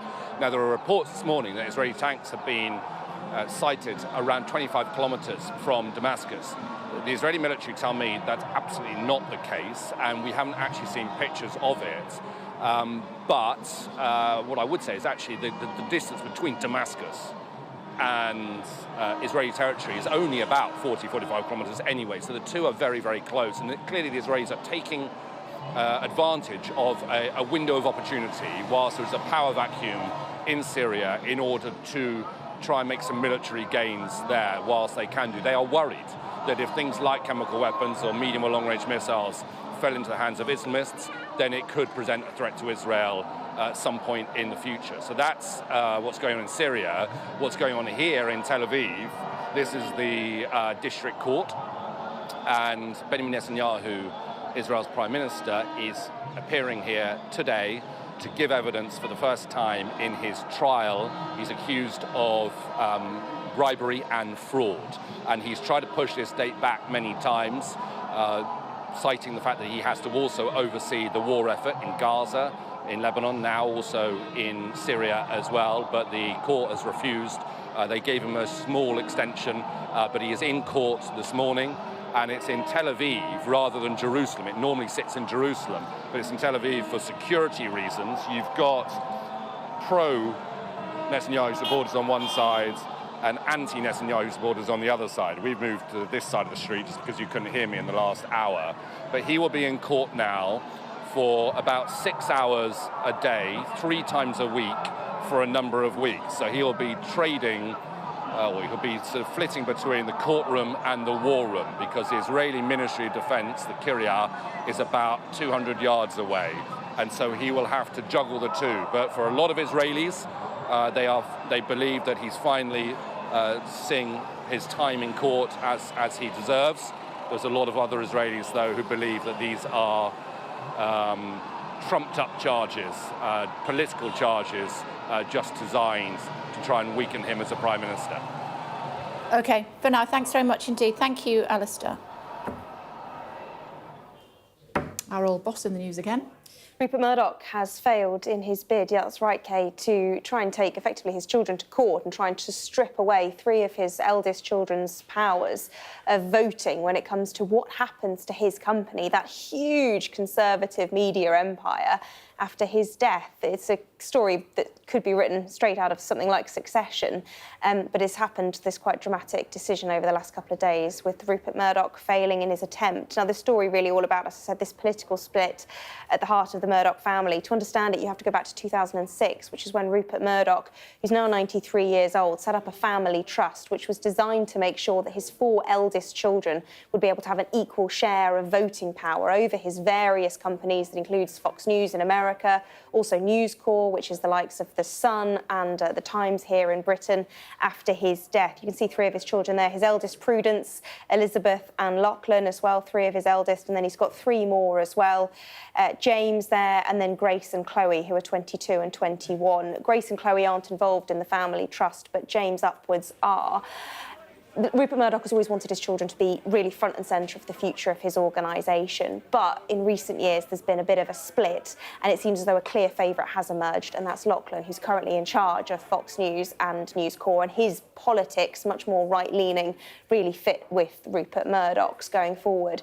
And so he was concerned that the 3 others, Prudence, Elizabeth and James, after his death, could form a bit of a voting bloc, oust Lachlan once Rupert Murdoch dies, and effectively take the company in a much more progressive and, as far as he would see it, less financially viable direction. So we had this court case in Nevada. It's failed, a commissioner deciding that they acted in bad faith and that the 4 of them should continue to share this voting bloc going forwards, although the Murdochs have said that they will contest it, they will appeal this decision. And this is life imitating art? It's life imitating art, but the art was imitating life in itself, because obviously, as I said, this sounds like an episode of Succession, which was allegedly based on the Murdoch family, that incredible hit HBO series. But actually, apparently, and Sky as well, but apparently some of the children involved actually watched an episode of Succession last year when the character Logan Roy, who is based on Rupert Murdoch, died, and that's when they decided they needed to come up with a bit of a succession plan, which is fascinating to see that it's ended in this court case. And just finally, it was held in Nevada, and it was supposed to be in Nevada so that it would be kept confidential. They effectively, as far as I understand it, I think their lawyers, Rupert Murdoch and Lachlan's lawyers, kind of looked at the space of things and thought that Nevada would be a good place to host this court case because they thought they could keep it completely secret. New York Times initially broke this story in the summer, and they've also got hold of this secret court document, I think 96 pages, which is this commissioner's ruling. They wanted the media to never know about it, but of course it's leaked, and that's where we've got all of this information about what's been going on, including that detail around the succession, that them watching that episode. Yeah, and they'd have got away with it if it wasn't for those pesky journalists. For now, thanks very much indeed. Still to come on The Breakfast Show for you here on Sky News. We'll have more on the cost of your Christmas dinner.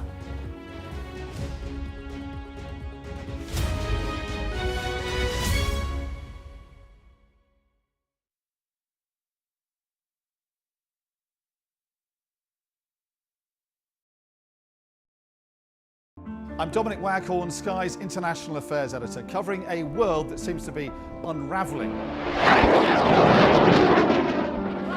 War, unrest, revolutions. It's not his country, it's ours. They have succeeded for the first time in their country's history in removing a leader from power. No freedom! Sky News, the full story first. There was fighting here, but there's clearly now a lull, and they're using it to bring up more ammunition. This is a mass exodus in which Russia is hemorrhaging some of its brightest and its best. According to the local weather channel, there have been more than 2,500 lightning strikes and flash flooding, all on top of this week's lethal tornado. What stays with you most in this job is some of the people you meet. What is your worst fear about what the Russians want to do to the children? They're just boosting demographics by stealing young people. Would you like to take the opportunity, Mr. President, on Sky News to invite Barack Obama to come here? Mr. Trump, are you running for president? Can you confirm it? We're going to take a look, a very serious look. On that day, we saw your fighters killing women, killing children. Was that a mistake? Did you go too far? You couldn't control your fighters? The full force of the state is being used to crush any protest. Free wherever you get your news. It's half an hour now past the deadline that Hamas issued, and we've now seen a third barrage of rockets coming in. Another alarm. The mood here is jittery and nervous.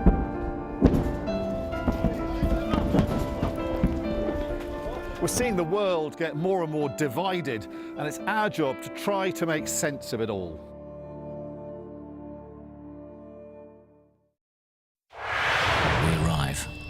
secret hospital hidden in the Myanmar jungle, treating the victims of this bloody war. This is Myanmar today. Its military rulers don't want the world to see, but we have. I fight for my own future. I fight for my generation's future. This is an actual crime. They don't care for that. Myanmar army is only a couple of kilometers away. So this is a major humanitarian disaster.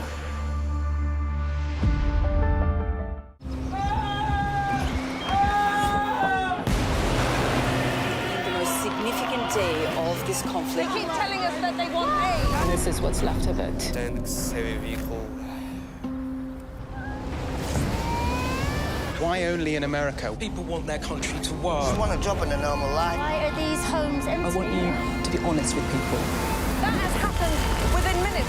Sky News, the full story first. Free wherever you get your news. Hello again, everybody. It's beginning to look a lot like Christmas. Just 2 weeks now until Christmas Day. Can you believe it? You might have started thinking about your Christmas dinner, but it's going to cost more. I know. I'm just looking at the screen there. That dinner looks a lot nicer than mine. I'm not going to lie. That's how it Yeah, I need to. Yeah, so Christmas dinner is, Kate, getting a lot more expensive. In fact, on average, around 6% more expensive. But certain items are getting a lot more expensive. So how many more times can you say that? I know. Well, carrots, potatoes are a lot more expensive. Are a lot more expensive. But what isn't, or is not going to cost quite as much, yes, are your parsnips and your Brussels sprouts. Turkey, though, has gone up quite a lot.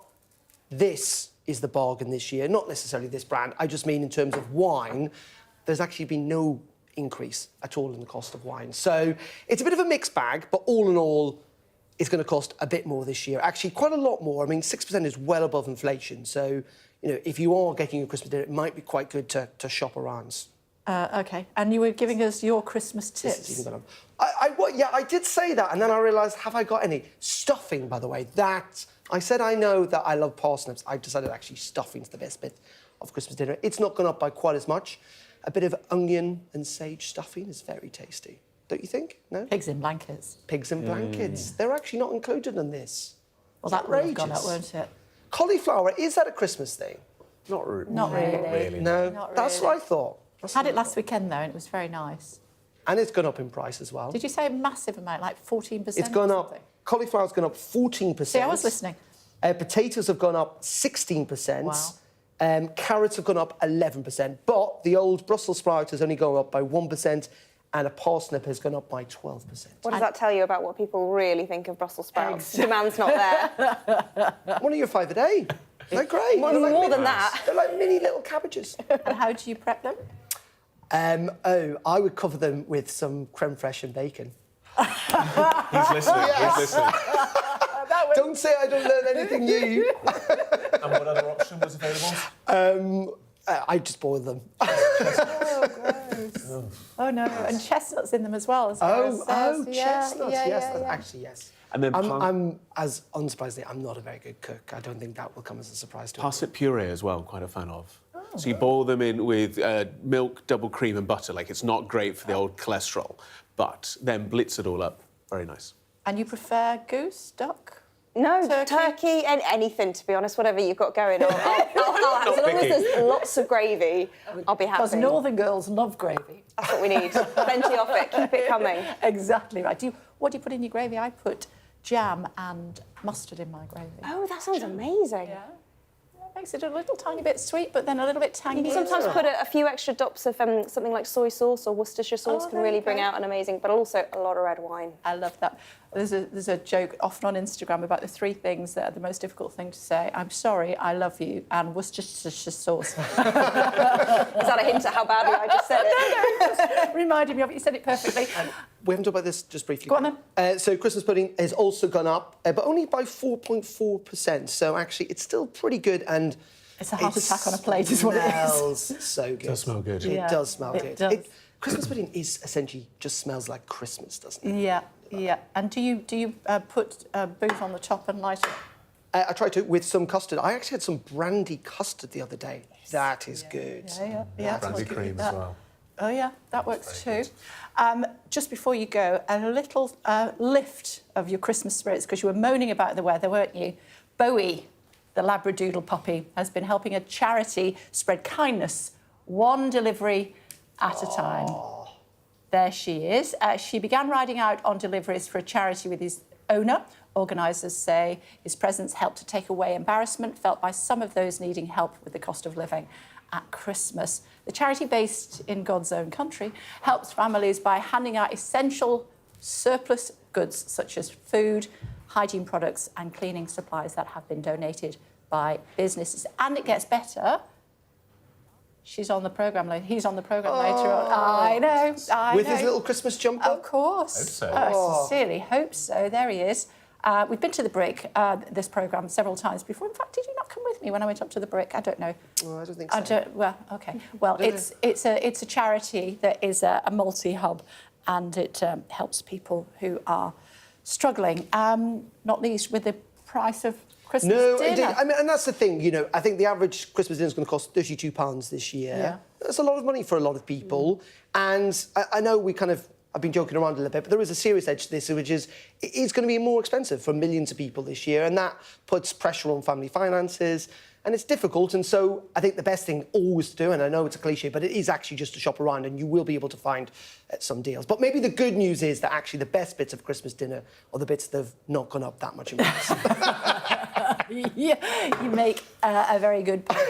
And we're going to see you in the next hour, but also later on you'll be doing... Yes, Business Live, we'll be talking about this and indeed the rest of the business news, including, actually, Rupert Murdoch as well, and the Succession story at 11:30. Yeah, do you like the fact that it was real life imitating art, imitating real life? Yeah. Where they got the idea from? It's a bit like the thick of it. You don't know quite where the reality and actually the fiction starts and ends. Yeah. Talking about that in more detail in the next hour here on Sky News. We'll also be taking you to Damascus, of course, where there are some claims by the Reuters news agency that IDF tanks are moving in on the city. The IDF says that's not true. We have a man on the ground. Stay tuned for more on that.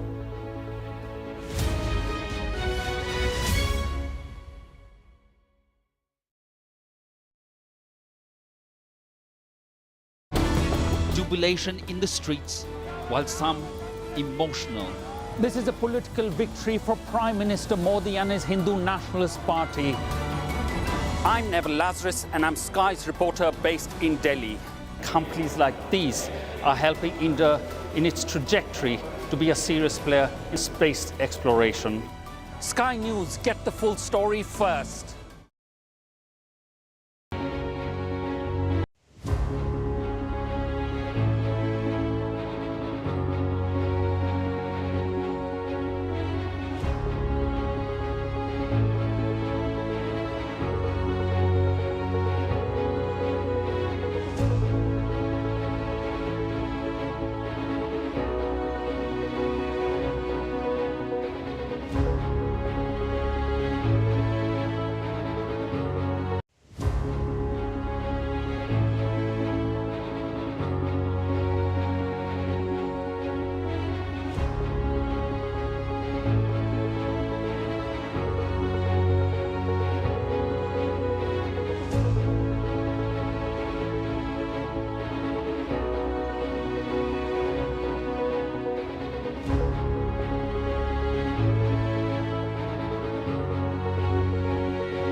Morning, everybody. It's 9 o'clock. A packed show for you on today's programme. Reports on the Reuters news agency of Israeli tanks 25 kilometres away from Damascus, denied by the IDF. We'll be in the Syrian capital with the very latest. Well, the Prime Minister is expected to speak from Cyprus in the next few minutes. We'll bring that to you live. And Rupert Murdoch suffers a crushing blow in his real-life succession plan to hand his media empire to his chosen son. Meanwhile, a host of Brits are up for awards at the Golden Globes. We'll run through all the nominees. And how much have your sprouts and turkey gone up this Christmas? Stay tuned to find out. OK, we will. It's Tuesday, the 10th of December. Israel carries out dozens of airstrikes to stop chemical weapons falling into the hands of extremists in Syria. Meanwhile, Israel's Prime Minister arrives in court to answer corruption charges. Plus, a 5-day manhunt ends with a 26-year-old man arrested in McDonald's and charged over the murder of a US healthcare executive. The suspect here who shot at that CEO and killed that CEO is a coward, not a hero. Also ahead, we meet a family who says they're being left behind by a social care system at breaking point. We have a special report. And how Bowie the Labradoodle is helping to spread kindness at Christmas in God's own country.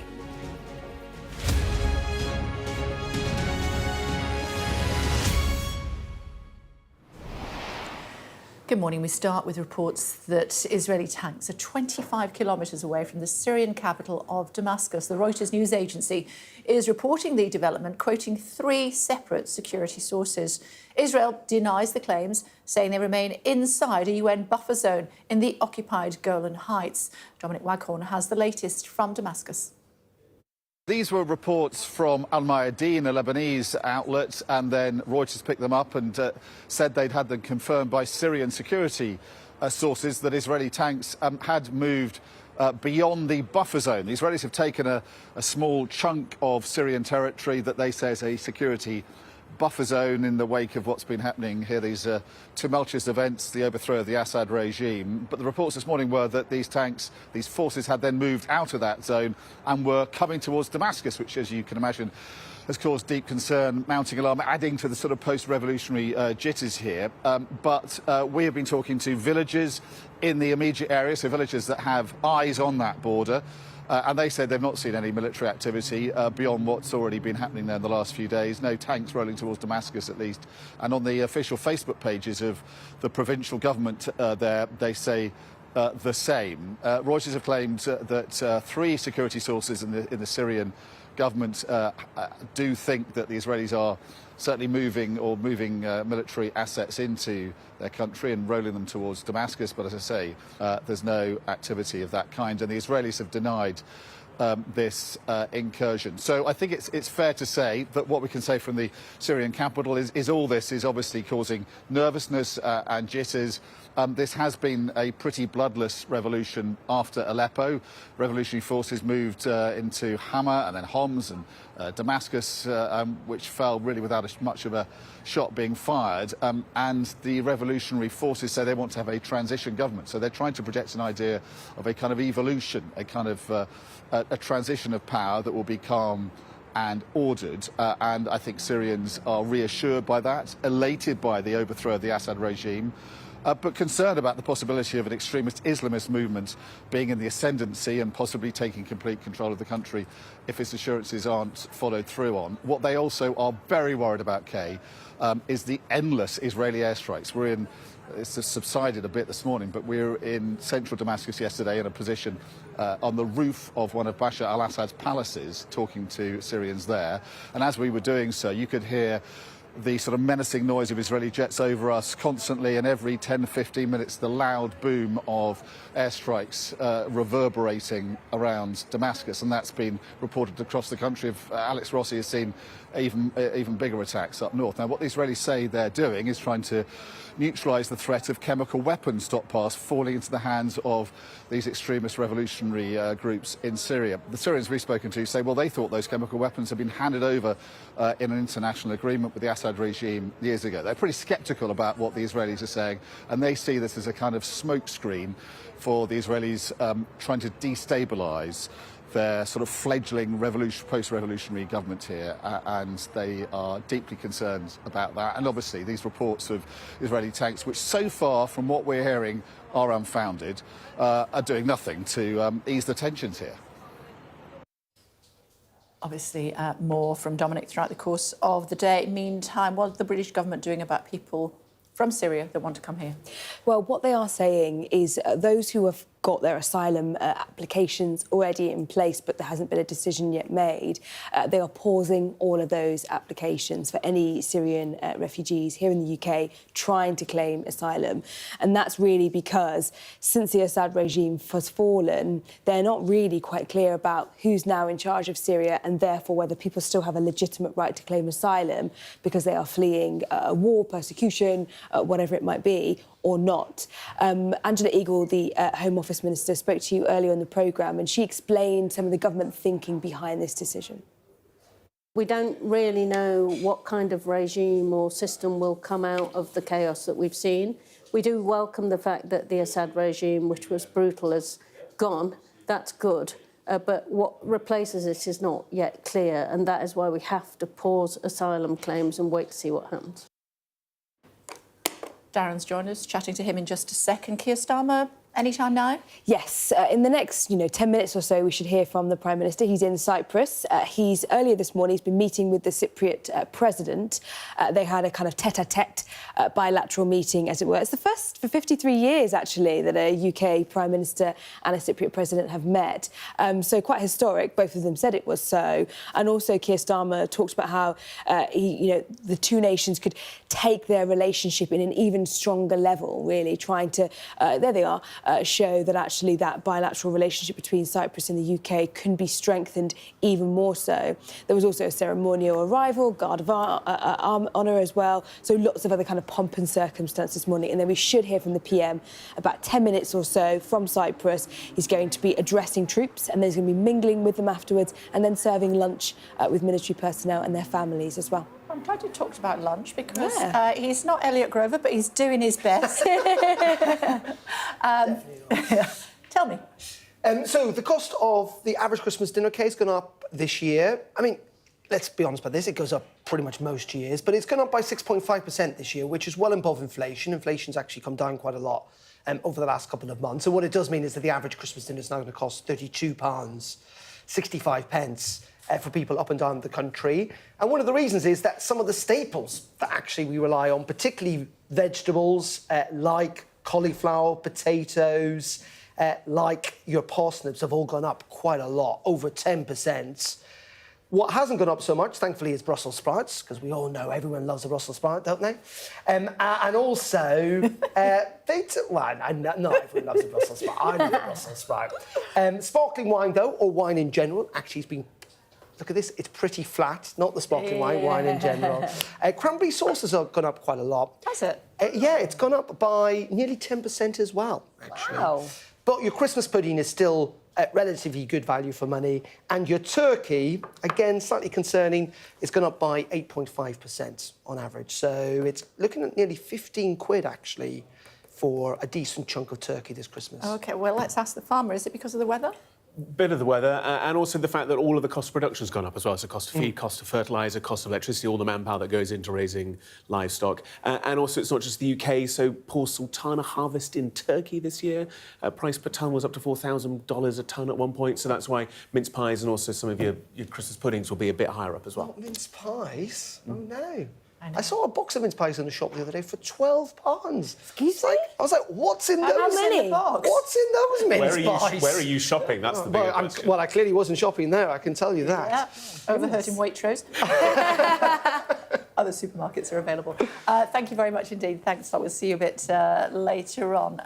Some of the other top stories? Yes, let's tell you about those. First and foremost, a story from the UK, because 6 people have been charged with being members of a proscribed terrorist group, the Kurdistan Workers' Party, also known as the PKK. The Met's Counter-Terrorism Command has released a statement saying the charges brought about in this case are very serious and come about following an extensive investigation by our detectives. It is important that communities right across London know that where we suspect any kind of potential terrorist activity, then we will look to investigate and take action to disrupt that in order to keep everybody safe. More details on that as we get it. Thames Water has revealed a 40% spike in sewage spills while warning that a looming decision on what it can charge customers is, I quote, fundamental to our future. The UK's biggest supplier has consistently argued that the regulator's ruling on its request for an inflation-busting rise to charges could make it uninvestable. And New Zealand says it will ban greyhound racing because of an unacceptably high rate of injuries. The government plans to wind down the industry over the next 20 months to allow time for the rehoming of an estimated 2,900 racing dogs. Apart from New Zealand, commercial greyhound racing is allowed in Australia, Ireland, the UK and also the US.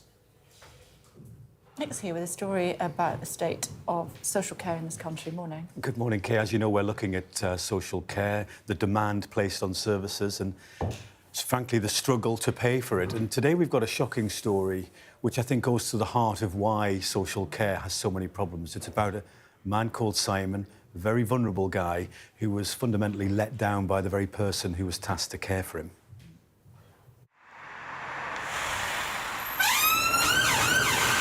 Hang on. Wanna look right? Simon is autistic and needs constant supervision. Oh, bigger brother. Yeah.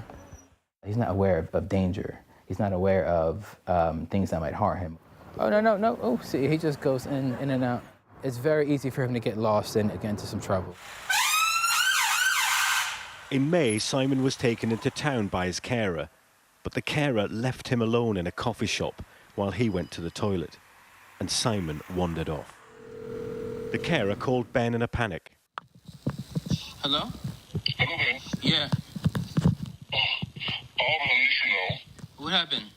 I went to Lou in the Starbucks. I asked him to sit down, I should wait till I'm coming. When I got out, I didn't see him. I've searched everywhere now. You went to the bathroom. Okay. He left? Yes. When he was lost, if you can see through his eyes, it was sensory overload.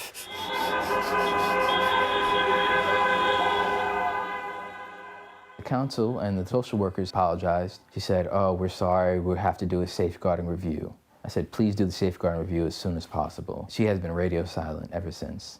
The carer was supplied by a company called Hartwig Care. They refused to comment on the incident, but said safety of clients was paramount. While Camden Council, who paid for the service, told us, we would like to apologise to the resident and their family for the distress that this incident caused. Following this happening, we immediately began a safeguarding review with Hartwig to understand exactly what had happened and what they would do to ensure an incident like this does not happen in the future. How has this made you feel about the quality of care that was offered to you? It just speaks to the greater issue about care in this country. Leave the lunch here for you. Social care is at breaking point. 81% of councils, including Camden, say they expect to overspend on their adult social care budgets this year, while half of home care providers say they simply can't meet demand. And complaints about adult social care have risen by a fifth since 2013. All of these pressures can affect the quality of care. The government is promising vital social care reform, but we don't know when that will happen or how much it will cost. When we won the general election on the 4th of July, we inherited the worst fiscal environment since the Second World War. And so action had to be taken to get the public finances onto a stable footing. This government doesn't have the money to pull off what you've just told those people, does it? Look, there is no money to match the ambition, is it? You're going to level with people. We are fixing the finances. Until we fixed the public finances, we are not going to be in a position to invest properly in our public services. So we've got to take it one step at a time. Terrific. You know, I was worried about you last time. Ben's brother's case was investigated, but he hasn't set eyes on the final report. And Camden Council told us it wasn't published online because the incident wasn't serious enough. You're only one family emergency away from being a carer. Until you're in it, you can't really relate to it. But once you're in it, you'll understand. Ben is now caring for his brother full-time again. He says his faith in the care system has been shaken so much that for now, they've opted to go it alone. I've been covering stories like this for the last 30 years. What is this government going to do to fix it? Well, you're right. I mean, we go back to the Tony Blair administration. They came into power promising that social care would be reformed. And then Prime Minister after Prime Minister, Kay, have also done the same. But so far, it's not something that governments have been able to tackle. And I think that's because it's such a big issue and so expensive and therefore potentially unpopular with voters that it's not been able to be achieved. And this is just one section of social care. In this case, carers coming to look after a vulnerable youngster. But it's also how we're looked after in our old age, how we relieve pressure on hospitals. Now, in the run-up to the election, the government were pretty clear that they wanted to reform social care. They want to create a national care agency so it can dovetail with the NHS a bit more. Yeah, of course. But the timescale for that is looking like to be about a decade. And the social care sector says it really needs help now. Governments just are spending money on the never-never at the moment. They just don't have the money to pay for it. And I was speaking to the Health Secretary, Wes Streeting, yesterday, and I asked him why, if it was such a big issue, did Keir Starmer not even mention it once in his big speech last week, the Plan for Change speech? Yeah. I said, did you not suggest to the Prime Minister that he might potentially mention social care? And he just said social care is a priority. But, you know, demand is increasing exponentially. Hospitals are reaching one of the biggest winter pressures we've ever seen this winter. And the idea is to relieve that pressure on NHS and use social care to do that. But they're relying on a system that is already broken. It's a bit like fixing the front tyres and relieving the back ones bare. Social care is absolutely critical to the government's success of reforming the NHS. And when you look at the numbers, they just don't add up. 80% of councils say they'll overspend on it this year. And at the heart of it are vulnerable people like Simon. Sure. And families that we mentioned the other week who were duped into having a fake carer. So I remember that, yeah. it's absolutely critical, Yeah. but the timescales are slipping, I think. Yeah. Blair government, even before we needed to wear glasses. Yes, that's true. There's a bigger report that you've done as well. There's a QR code, which you will see on your screen right now. Watch Nick's full report on our website. So we'll have more on that. And, of course, Nick will be reflecting on his latest story about the crisis in social care throughout the course of the day here on Sky News. Our old boss is in the news. Rupert Murdoch, that's right, Kay. Yeah, after a hugely reported on but secret, meant to be from the media anyway, court hearing in Nevada, we understand that Rupert Murdoch has failed in his bid to change his family trust as a way of trying to take away control, 3 of his children, that they would have had to vote on the future of his company. This is all about the future of his multimedia, of course, empire of news organisations that include the likes of The Sun and The Times here in the UK and also Fox News over in the US. To take it back to the start, this began in 2006 when he set up his family trust, which was designed to give his 4 oldest children equal voting power over his many companies after his death. Rupert Murdoch's always wanted this to remain a family business, and he's been reported over the years of pitting his children against each other. Some are on top at other points, others are the favourite, but a clear front runner has emerged, and this is Lachlan, his eldest son, who currently runs Fox News and News Corp. And it seems as though him and his dad have been growing worried for some time about the political shift between himself, who's on the right, and his 3 other siblings who'd have that voting power after Rupert Murdoch's death. And the fear is that they could combine their votes together and vote Lachlan out effectively, and then even change the direction of this company, which would be would have a huge implication for many media companies around the world. So the 2 of them went to court together effectively, to this court, this secretive court in Nevada. But we understand, based on leaked documents that the New York Times reported, first of all, from Saturday, that this failed. This long 96-page ruling by a commissioner basically found that the 2 of them acted in bad faith. And so the 4 of them, these 4 children, will continue to share the voting rights on the eventuality of Rupert Murdoch, who is 93 years old, on the eventuality of his death, although we do understand that they plan to contest this decision. Really interestingly, though, Kay, as we've been discussing already, this seems to have been sparked slightly by an episode of Succession, that incredible TV show, which in itself was meant to be based on, or is reportedly based a lot on, the Murdoch family, because it seems as though some of the siblings were watching an episode a few years back where the patriarch of the family dies, and they realised they needed to come up with a bit of a plan of what they would do in that eventuality for themselves. So fascinating moment of life in imitating art, which imitates life. But as I said, this is a really crucial decision because it could have quite an interesting ramifications for the future of, as I said, one of the biggest media empires and certainly the most conservative media empires in the world. Yeah, we should say perhaps that Rupert Murdoch's mother lived until she was well into 100, so, you know, it's not necessarily... This isn't necessarily something that's going to happen tomorrow, but it's really fascinating. Succession planning. OK, for now, thank you. Still to come on The Breakfast Show here on Sky News. Rocking around the Christmas tree at the Christmas party hop. Mistletoe hung where you can see every couple tries to stop. Rocking around the giant Christmas tree, we'll be speaking to the people who spent 45 years growing that village landmark.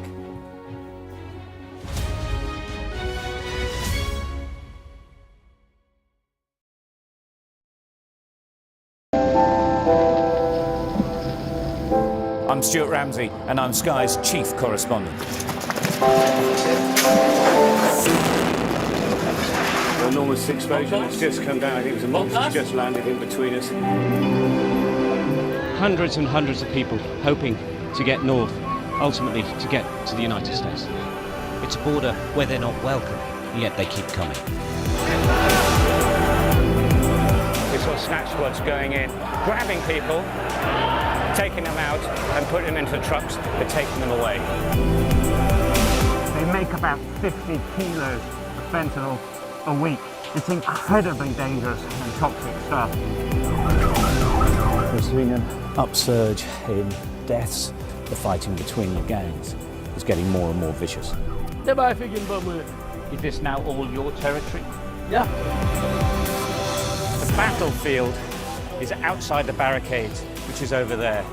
This is much more like a normal town. It's really sending a clear message that Venezuela is eager for change. We've been crushed. Free from wherever you get your news. We are in the middle of a forest, in a jungle really, and they're attempting to keep these men alive. This is real, hardcore emergency medicine. The information on this could bring down the entire network, not just in Iraq and Syria, but across the world. Sky News, the full story first. Well, hundreds of thousands of people have been using the beast for years to traverse Mexico, but it is really dangerous. Many people have died riding it.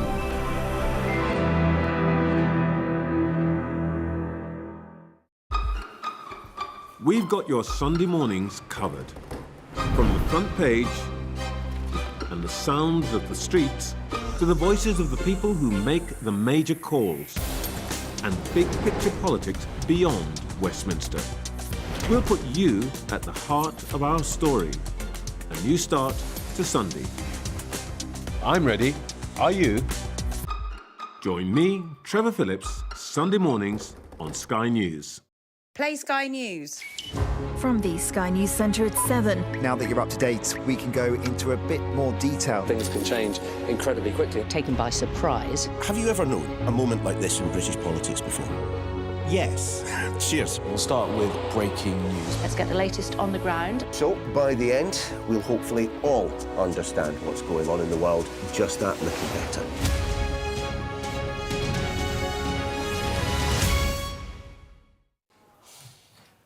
Hello again, everybody. Welcome back. That's my microphone pack. Welcome back to The Breakfast Show here on Sky News. You might think you've got a big Christmas tree this year, maybe 6, 7 feet.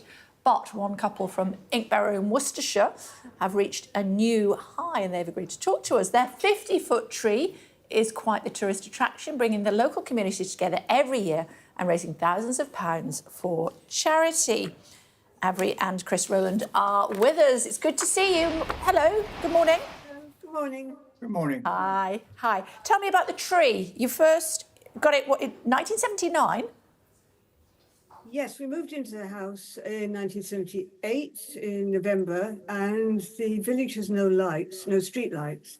And the post office had a little Christmas tree with 6 lights on it, and we thought, oh, that's rather nice. So as our house is at the bottom of the tree, of the street, we planted in the garden a little 6-foot Christmas tree, and we put a few lights on. And of course, every year it's grown. And when it got too large for us to be able to put the lights on ourselves, a friend came with a cherry picker, who still does, for the last 20 years, and put the lights on the top of the tree. And we do a charity collection each year. Over the years, we've raised over £25,000 for different charities, because there are so many worthwhile charities. We thought we wouldn't just focus on one. This year we're doing it for the Midlands Air Ambulance. It's quite frightening. The air ambulances are entirely supported by charity and get no sort of government funding at all. That's amazing. How long does it take to decorate? The decoration doesn't take that long. It's the checking of the lights, which Chris mainly does. The lights all live in our loft in boxes, and about autumn, isn't it? About October, the lights come out, and we go through, check them all, and some are damaged, and so Chris repairs them, and then in January we take the lights down and check them all, repair them, put them up in the loft, and the whole thing starts again. The ironic thing is that having set all 42 sets of lights in the loft working in perfect order in, say, February or March, by the time we finish doing it, when we get them out, you can reckon that between 6 and 12 won't work. They have to be checked again. What happens to them in the loft, I don't know. They don't seem to like sitting in the sun. You must have a very big loft. Yeah, it is quite big. Yeah. It takes about a third of them. And it's interesting that it's very often the oldest lights that survive best. Yes, I'm sure that's the case. And do people gather around the tree and sing carols?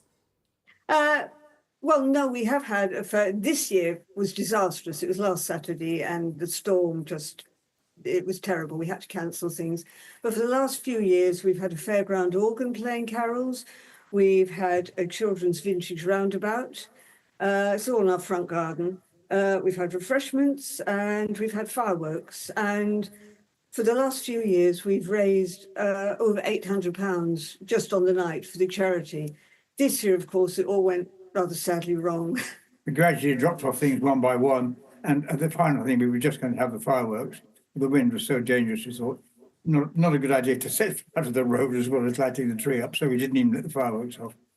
But about 100 people came out. 100 people, very brave people, came out, and we raised about £180, and hope we'll carry on raising money. The lights are lit. They're about a few sets out, but they're still going to be lit every evening until the 6th of January. And so we very much welcome donations. We have a crowdfunding page. It's in aid of the Midlands Air Ambulance. Indeed. We'll make sure that we put your crowdfunding page on Twitter when we post this a little bit later on. Finally, Chris, I believe you've been a little bit poorly. Are you feeling better now? Yes. I'm a heart attack survivor with COPD, which is a breathing problem, and that's got rather worse. And I've got just recovering at the moment from a chest infection, which is why I don't want to go out in the cold. No. Health-wise, we carried on doing this, and in 2011, I was lucky enough to survive not one but 2 heart attacks and a cardiac arrest in A&E in Worcester. So I'm grateful to Worcester Hospital for saving my life. And after that, not many people inquired about me, and the best one was the person who came up. How is Chris? Is he all right? And I said, yes, fine. Thank you for asking. Are you going to be able to do the tree? They got their priorities right. It's good to talk to you. I'm glad you're on the mend, Chris. Keep warm. And thanks also, Avril. As I said, we'll make sure that we put your crowdfunding page on our Twitter feed. Thank you so much, both of you, and congratulations, 1979. Very strange to be talking to you, but we always watch Sky News in the morning. A bit earlier than now. So actually having you actually in our front room is rather surprising. Thank you for putting it on. That's great. Thanks very much. Thank you, and have a lovely Christmas. Thank you very much. And to all your viewers. And happy Christmas to you. Thank you. Take care. Still to come on The Breakfast Show for us. Struggling to cope with the cost of living this Christmas? You are not alone. We'll be talking about that.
Hello again, everybody. Welcome back to The Breakfast Show. Coming up, how are families coping with the rising cost of Christmas? Save the Children will be here in the studio to tell us more. Before that, though... Our top stories for you this morning.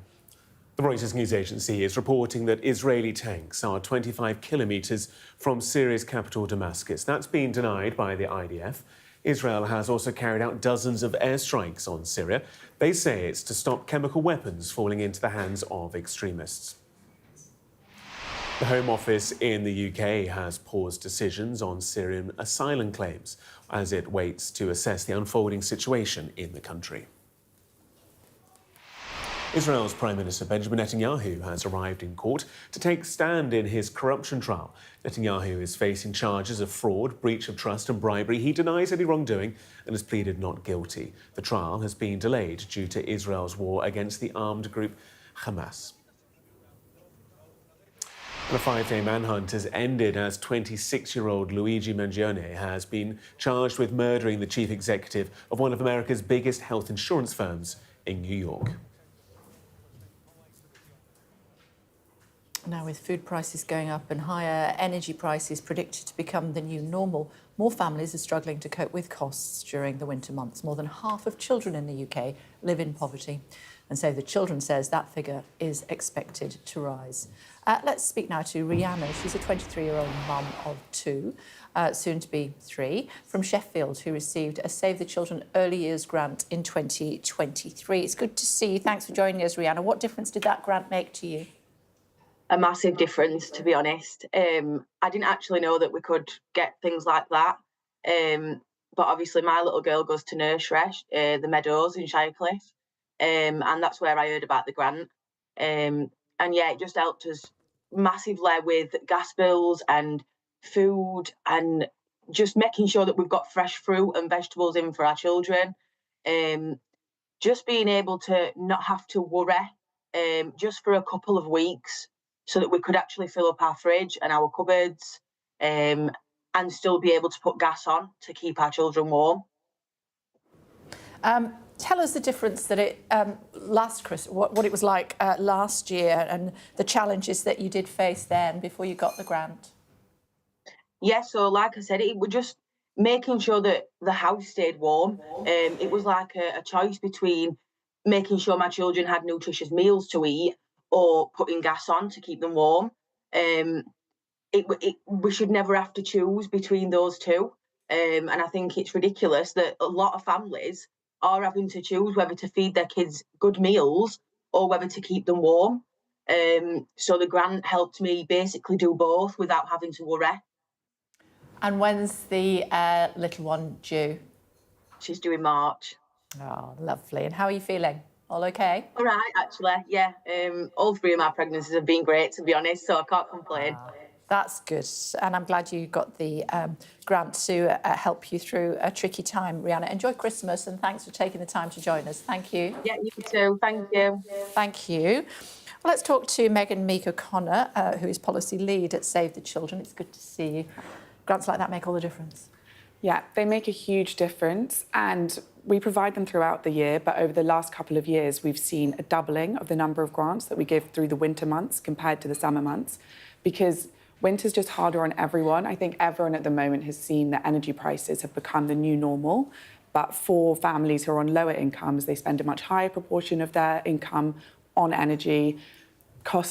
They continue to be really high. Food is still really expensive. Even though inflation has slowed, the costs just are high and it's difficult. How do people qualify and learn about it?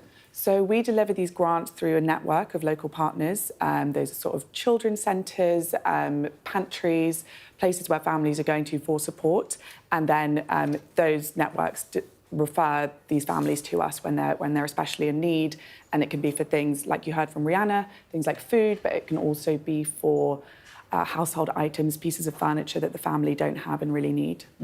Have you seen it? I was shocked to hear that half of children live in poverty.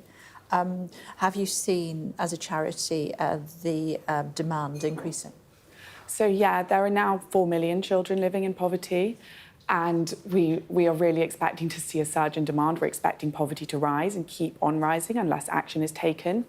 And we have seen a rise in demand, but it's hard for us to keep up because costs are really high. We're really urging people to take part in Christmas Jumper Day, which is on Thursday, because that will allow people What's that? Christmas Jumper Day is a day where you can, schools do it, offices do it, you wear a Christmas jumper, dig out a pre-loved one, attach some tinsel to a plain jumper, and you donate £2 to Save the Children, and it really allows us to keep on delivering these grants to families. And how do they donate? Your organisation will lead it, or you can go online and find out. Sensational. It's good to see you. Thank you very much indeed. Thank you. 2-minute warning for the Prime Minister is what we're being told.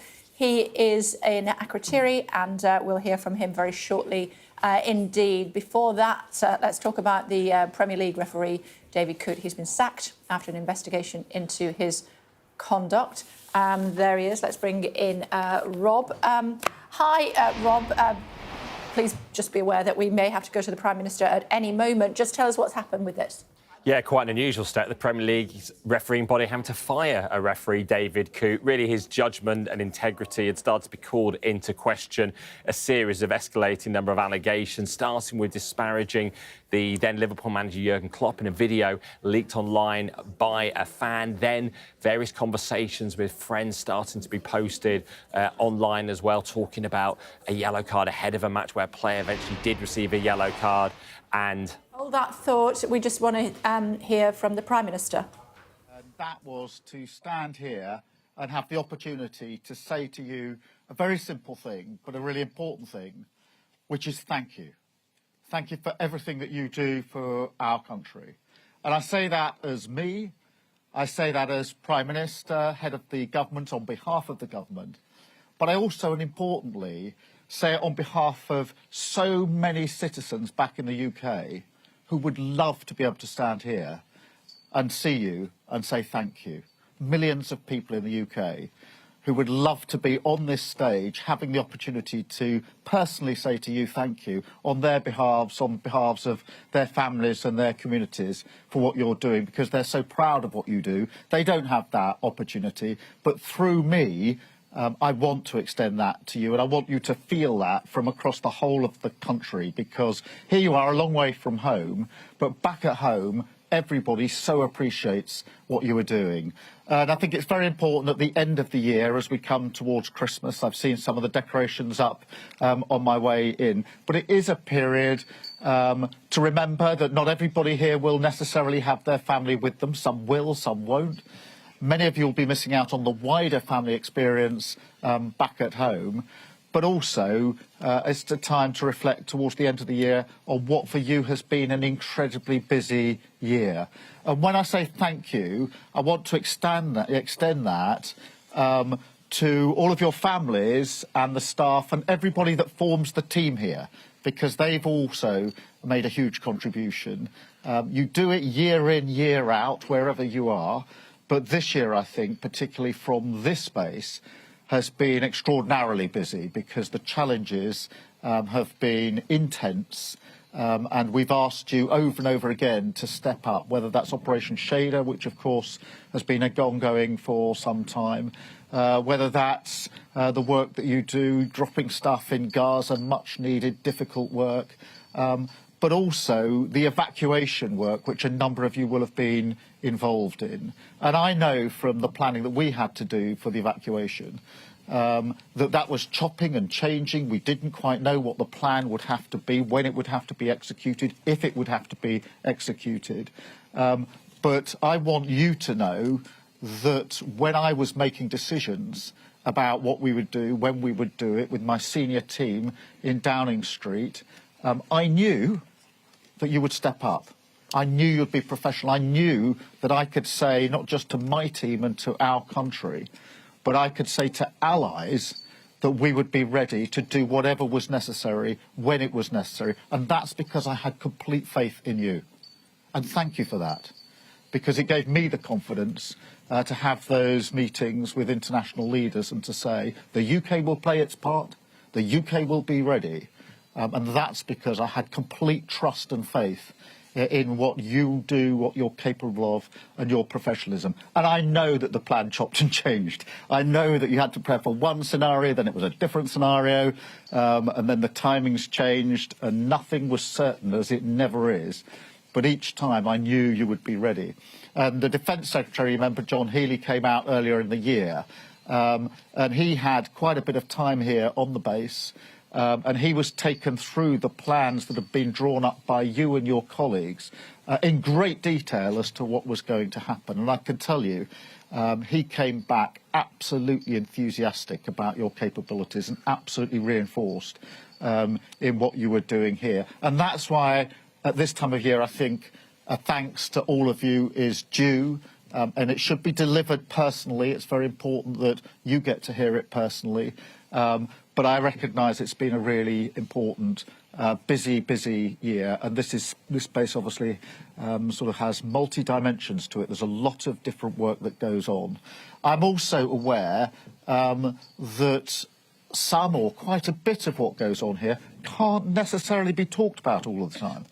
It isn't, although we're really proud of what you're doing, we can't necessarily tell the world what you're doing here. And therefore it makes it really important to say thank you, to acknowledge that. Because although we're not saying it to the whole world for reasons that are obvious to you, the whole world is relying on you. And everybody back at home is relying on you and knowing that you will be there. So a big thanks from me. You know, the service, there's no higher service than the service that you give to our country. I talk about service in politics, but the service you give firsthand to your country to make us safe as a country and our allies safe in a really volatile time at the moment in the world, that is the highest form of service. I am grateful. The country is grateful. I hope that over the Christmas period you do get a little bit of time just to reflect and relax at the end of what has been a really challenging year. But from me, it's a thank you on behalf of the whole country. Thank you so much for what you do. We really appreciate. We're proud. Keep on making us proud. Thank you so much. Thank you. Prime Minister dropping off into Akrotiri on his way back to the UK to thank the military personnel for the service. Says we can't always say what they're doing, but we do very much appreciate their work, and I think so say all of us. Yeah, absolutely. And it was interesting, he talked about how many times have we heard him say, you know, politics of service, bringing politics back to service and public service. And what he was saying to those troops there was actually there is no higher service than serving your country in the way that you're doing. And he wanted to kind of point that out and say, yes, people like myself and my government are serving this country, but actually you're a step above us. And it was quite interesting as well, you know, it wasn't a scripted speech in the way that we often see from the PM.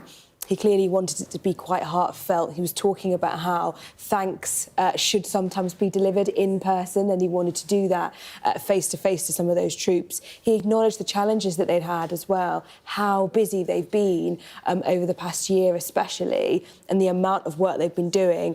And he said, you know, the challenges have been intense. So it was also a moment for the PM to try and really get across to those troops that he potentially understands, if not really kind of empathises with the challenges that they've been given and the amount of good work they've done despite those challenges. OK, for now, thanks very much. Thank you. Still to come on The Breakfast Show for you here on Sky News Tuesday morning, joined by Bowie, the Labradoodle, who's been spreading some kindness this Christmas. There he is.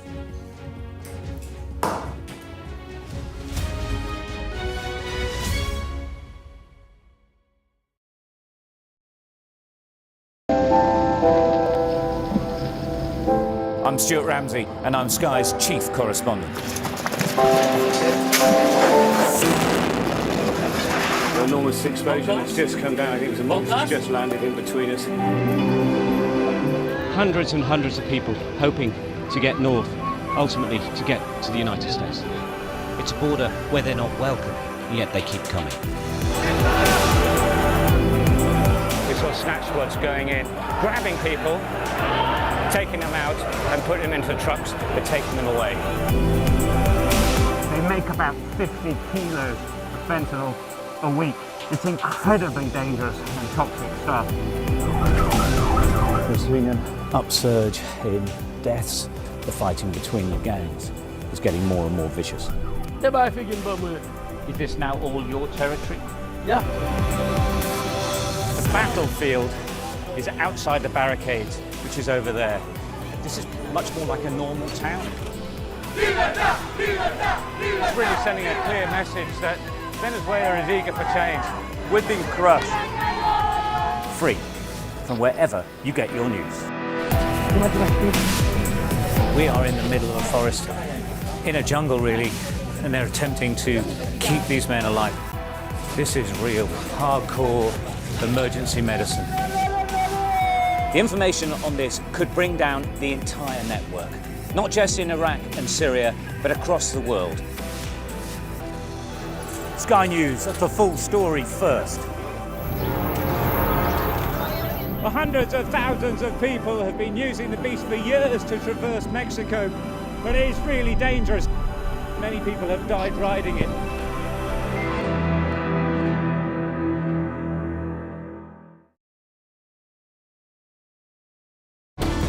Jubilation in the streets, while some emotional. This is a political victory for Prime Minister Modi and his Hindu Nationalist Party. I'm Neville Lazarus and I'm Sky's reporter based in Delhi. Companies like these are helping India in its trajectory to be a serious player in space exploration. Sky News, get the full story first. This is the game changer seat. Look, it even comes with binoculars.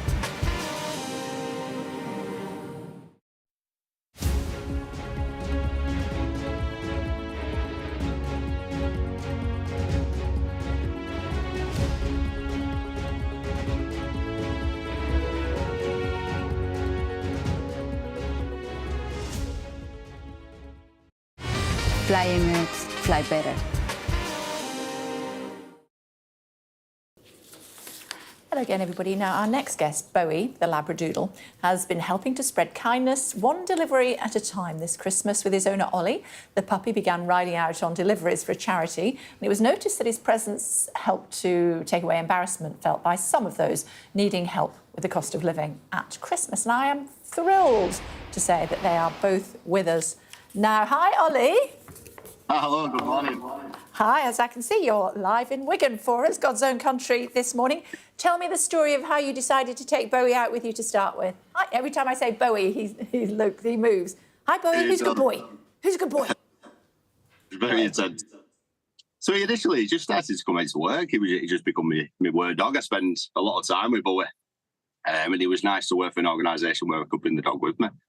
And as we approached the festive season, it became quite imperative that he was out delivering as well. Because not only when you would turn up to deliver the charitable goods, people was less interested in the driver and receiving the charitable goods and more interested in seeing the dog. OK. So they're thrilled when they see him? Yeah, absolutely, absolutely. I mean, I went to a nursery yesterday just in Wigan, and all the children stop, all the teachers stop, and they all come outside and they have to get Bowie out and they all fuss over him. Yeah, I'm sure. And his presence means that potentially it takes away some embarrassment for some people who might feel it, although they shouldn't feel embarrassed if they need support. Then the good people of Wigan will help them as best they can. But it does help with that, does it? It does, it does. I mean, since the Brit multi-bank's been going, they've serviced over 185,000 individuals and families, and over 1.5 million units of stock has actually gone out. So what Keela, the CEO, has done a great job in doing is making sure that we go out in a non-conspicuous way where the vans aren't sign written. And what people don't expect is a driver to turn up with a dog in the passenger seat and a seatbelt. Oh, I love it. I love it. How can people help? Simply by donations, either financial or gifts. Sadly, we're in a time where these essential goods like toilet rolls and cleaning products, it's becoming more and more expensive, and it's becoming a strain on some families, unfortunately. So anything through cash donations or stock donations. OK. Well, Ollie, thanks for taking the time to join us. I'll let you get on with your round, and Thanks to Bowie as well. Who's a good boy, Bowie? Who's a good... Yeah, it's you, isn't it? Thanks very much. Thank you. Absolutely. Cheers, guys. Take care. Thank you. Bye, Bowie. Good. I love dogs. No, I know I'm weaning you onto dogs, one doggy at a time, aren't I? No. I like dogs. There's no better place to start than a dog. Not in my house. There he is, gorgeous. And he's taking away any embarrassment or stigma that people might feel when they're getting those donations at Christmas time. Good for Bowie. Golden Globes, we talked about those yesterday, do you remember? Yes. Yes. Who won? Or who got the nominations? Let's find out who got the nods. Let's find out. Katie's with us. Hi, Katie. I can't compete with Bowie the dog, can I? Come on. Really, love. No, you can't. Black Doves, I was telling you to watch Black Doves and that got a nod, didn't it? Well, look, should we say basically anything you seem to recommend on-air TV-wise seems to get nominated. Yeah, Keira Knightley has been nominated for Black Doves. If you haven't seen it yet, it's the programme that's on Netflix that's all about this spy who infiltrates government by assuming this false identity and then marrying a man who ends up being Defence Secretary. Really good performance from Keira Knightley in this, totally justified in her nomination, and it was a really good sort of set of nominations for the British and Irish talent, really. Another of your favourites, Kay, we should say, Slow Horses. Gary Oldman and Jack Lowden also picked up nominations, which you've been raving about to me for quite some time now. You're a big fan of Slow Horses, aren't you, Kay? I am.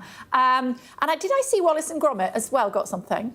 I know, this is because a lot of the shows that are being shown in America already haven't aired here, so it's things like Wallace and Gromit, which we won't see in this country until Christmas Day, but yeah, it's up for Best Animated, but it's a really closely fought year, actually, in terms of animations. Inside Out 2 has just set box office records as the highest grossing animation of all time, so it'll be, I suspect Wallace and Gromit won't do it, but nevertheless, look, it's doing it for the Brits. Very impressed that it picked up a nomination.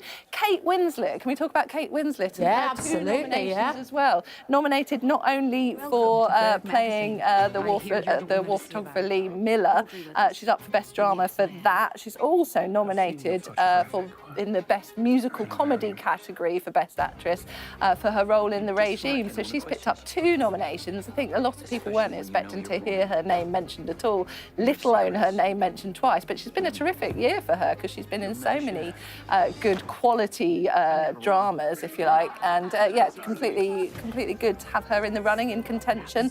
It was going to be interesting to see whether or not she comes away with both or one of them. We'll wait to see on that front. But also Sky show Day of the Jackal, which has been doing terrific things around the world in terms of people tuning in to watch it. It's a big budget TV adaptation of the 1971 book by Frederick Forsyth. It's picked up a nomination for Best Drama, but also for Eddie Redmayne as Best Actor. So much sort of British talent getting recognised, because you've also got, Irish talent. The Penguin, Colin Farrell's nominated for Best Actor in a TV series, and Richard Gadd for Baby Reindeer as well. So look, there's lots of interest when it's the ceremony on January the 5th.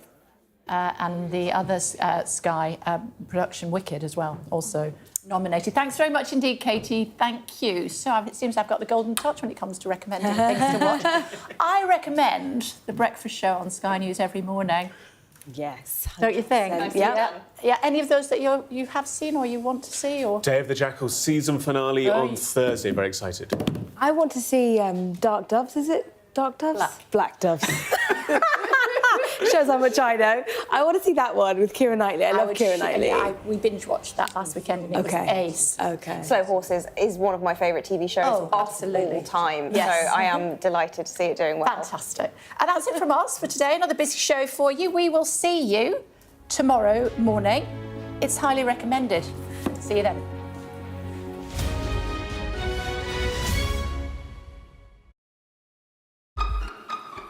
We've got your Sunday mornings covered. From the front page and the sounds of the streets to the voices of the people who make the major calls and big picture politics beyond Westminster. We'll put you at the heart of our story. A new start to Sunday. I'm ready. Are you? Join me, Trevor Phillips, Sunday mornings on Sky News.